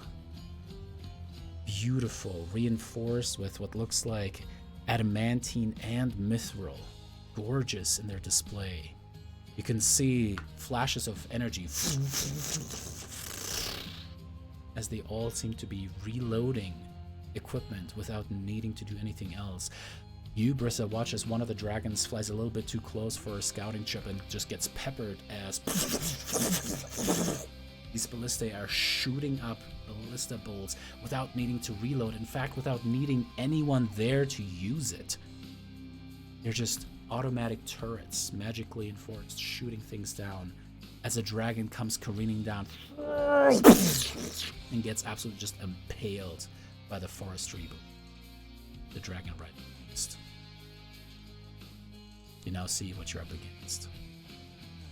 Acastus approaches Argenti and Daphne as you guys are reading over your scroll of how to be not so awkward, kid. Acastus approaching goes, Well, Yanni is busy with siege equipment. Lyra's already talking to some of our forces, but I need one of you to talk to the first troops, the ones that are going to take us into battle in the morning. One of you needs to inspire them to want to assault the walls. The soldiers know that they are going to be the first to go, and we filled it with convicts as much as we could, but well, you cannot make an entire army of convicts or they will just run. There's still good men and women in there. I need one of you to both to try to win their hearts, their minds, to steal them, to ready themselves for death or a greater good. Do you think you could? I'm gonna look up from my book and I'm gonna say, that sounds like the perfect kind of job for the child of Petor. Well, it is settled then. And then go back to looking at my book. I know you're a new member to the Light, but I think many see you already as, well, fantastic replacement for your brother. I mean, no offense, I know General Rotis is incredibly talented and he has won great victories, but it didn't look so good when he didn't join us on the offensive. Gotcha. No, I can understand why that one looked great. Yeah, I can see what I can do. Fantastic. And as an historian, you will reinforce some of, the soldiers that are going to join from your city as well, of course. Yes, yeah, of course. Also, I just wanted to bring this up because it was mentioned to me. There have been vile, unfounded accusations that the helm in your possession is a stolen good from the academy. I immediately put this to rest and told them that no, this is absurd. I, of course, have the helm on loan in the palace, and in fact, it is something that I used to have you model your helmet after, because that is what happened, isn't it? Of course. Oh, honestly, my embarrassment. I didn't even know that you had it. I was so inspired, Lost and in communication. It happens. I apologize. Oh, I apologize, yes. But you should wear it. No. I think Huh. it will make you look the way that you ought to, leading troops. I will. I appreciate your guidance. I shall do as such. Of course. I'm willing to put it on like hide the shame. the beautiful, almost kind of like Valkyrian helmet upon you as well. As you set it on, you received a breastplate that pretty much just kind of matches it in make and look as well. As you walk before this troop, you can see that indeed there's a bunch of really shifty-looking characters who are just absolutely fucking terrified, looking up at this massive alabaster white wall that reaches 100 feet tall, with the ballistas kind of searching for their next targets. You can see some troops of Parisian soldiers and monks kind of patrolling at the top as well. As you step before them, Daphne, what do you say?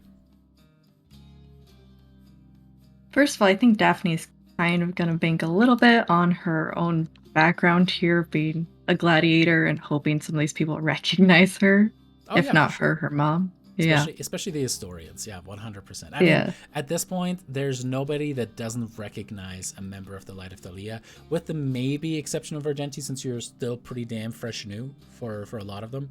But yeah, Daphne, you are 100% recognized.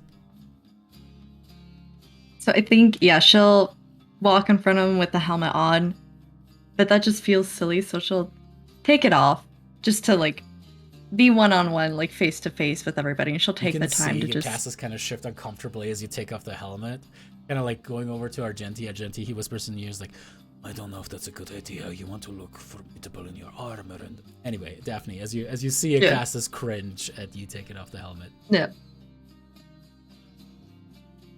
I think Daphne is just gonna clear her throat that just...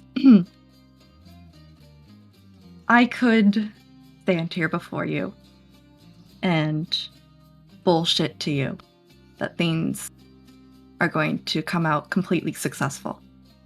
But this is war. This is war that we're talking about. And what I see before me is pure, raw strength and determination.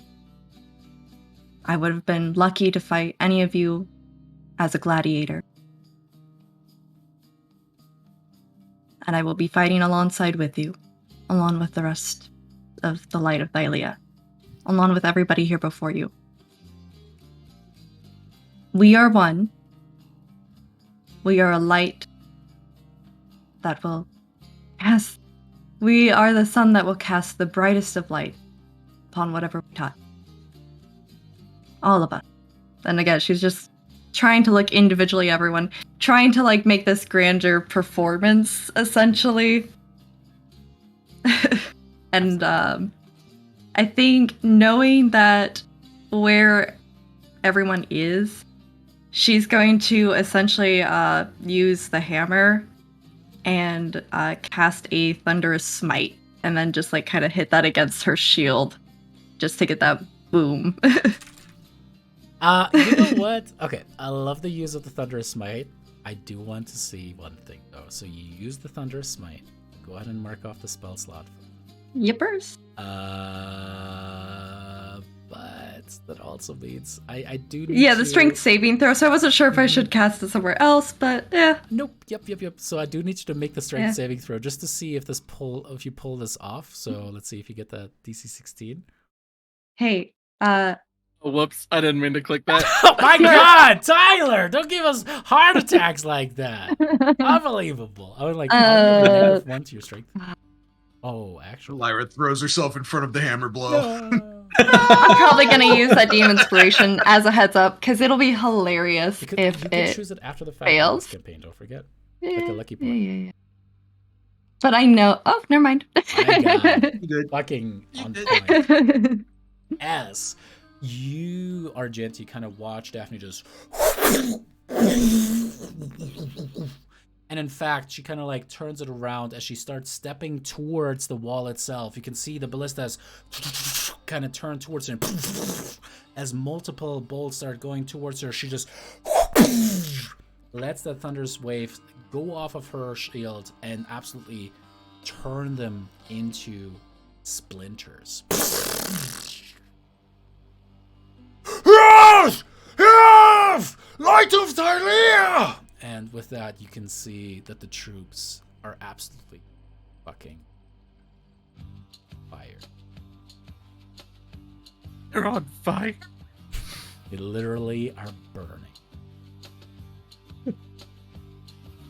As you guys stand there and watch the first wave of soldiers rush towards the gates, suddenly, a figure is standing behind King Acastus and Argenti, with a mask covering their features, and a cowl as well as a very tightly wound armor. Looking between the king and then you, Argenti, the figure nods as the rest of the Light of Thylea congregates once again. The troops are crashing up against the walls of Eurasia. That's where we leave this week's session. Alright, the siege has officially begun, y'all. Goddamn. Times. Hey, Marissa, you rolled a natural 20 on Foundry Virtual Tabletop. How Hey. does that make you feel? Hey, it's been like a year, so 1 is good. By the way, I love Foundry. I don't know if I've ever told you that, but I'm a huge fan. Oh man. Yeah, damn good. Okay, I want to do the thing where I find a place that we can raid. Thoughts as I try to find that place. How did you guys feel about all the craziness of today? There's a lot. I mean, So much emotion. So much. how did Lyra react to the room? Yes. I What think was we the- what was all the want to reaction that? know. People demand an answer.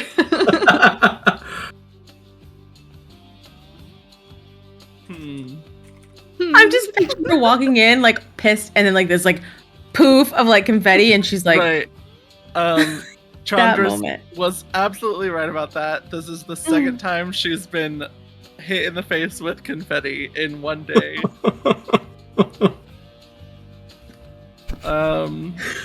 So not great is what you're saying, huh? So it just starts off with like, great, awesome. This is what I wanted to come back to after having just the worst luck with finding this stuff that she needs. And then she sees all the streamers and all the balloons and all the puffs. And like, she kind of cracks a smile, but then she's like, no one else is here for this, and also it feels very, not like pity party, but like she understands why you're doing it. So like she's happy and like thankful that you're trying to make up for it, but at the same time it just keeps like reminding her about all of this shit that's going on right now. How about the sign that says, sorry, my grandfather, like, killed Right. all your ancestors? Yeah. Sorry. Nothing? All right. Nothing? We'll talk about it after stream. Thank you guys so much for watching. Again, Tuesdays, 9 p.m. Eastern. We'll see you guys then.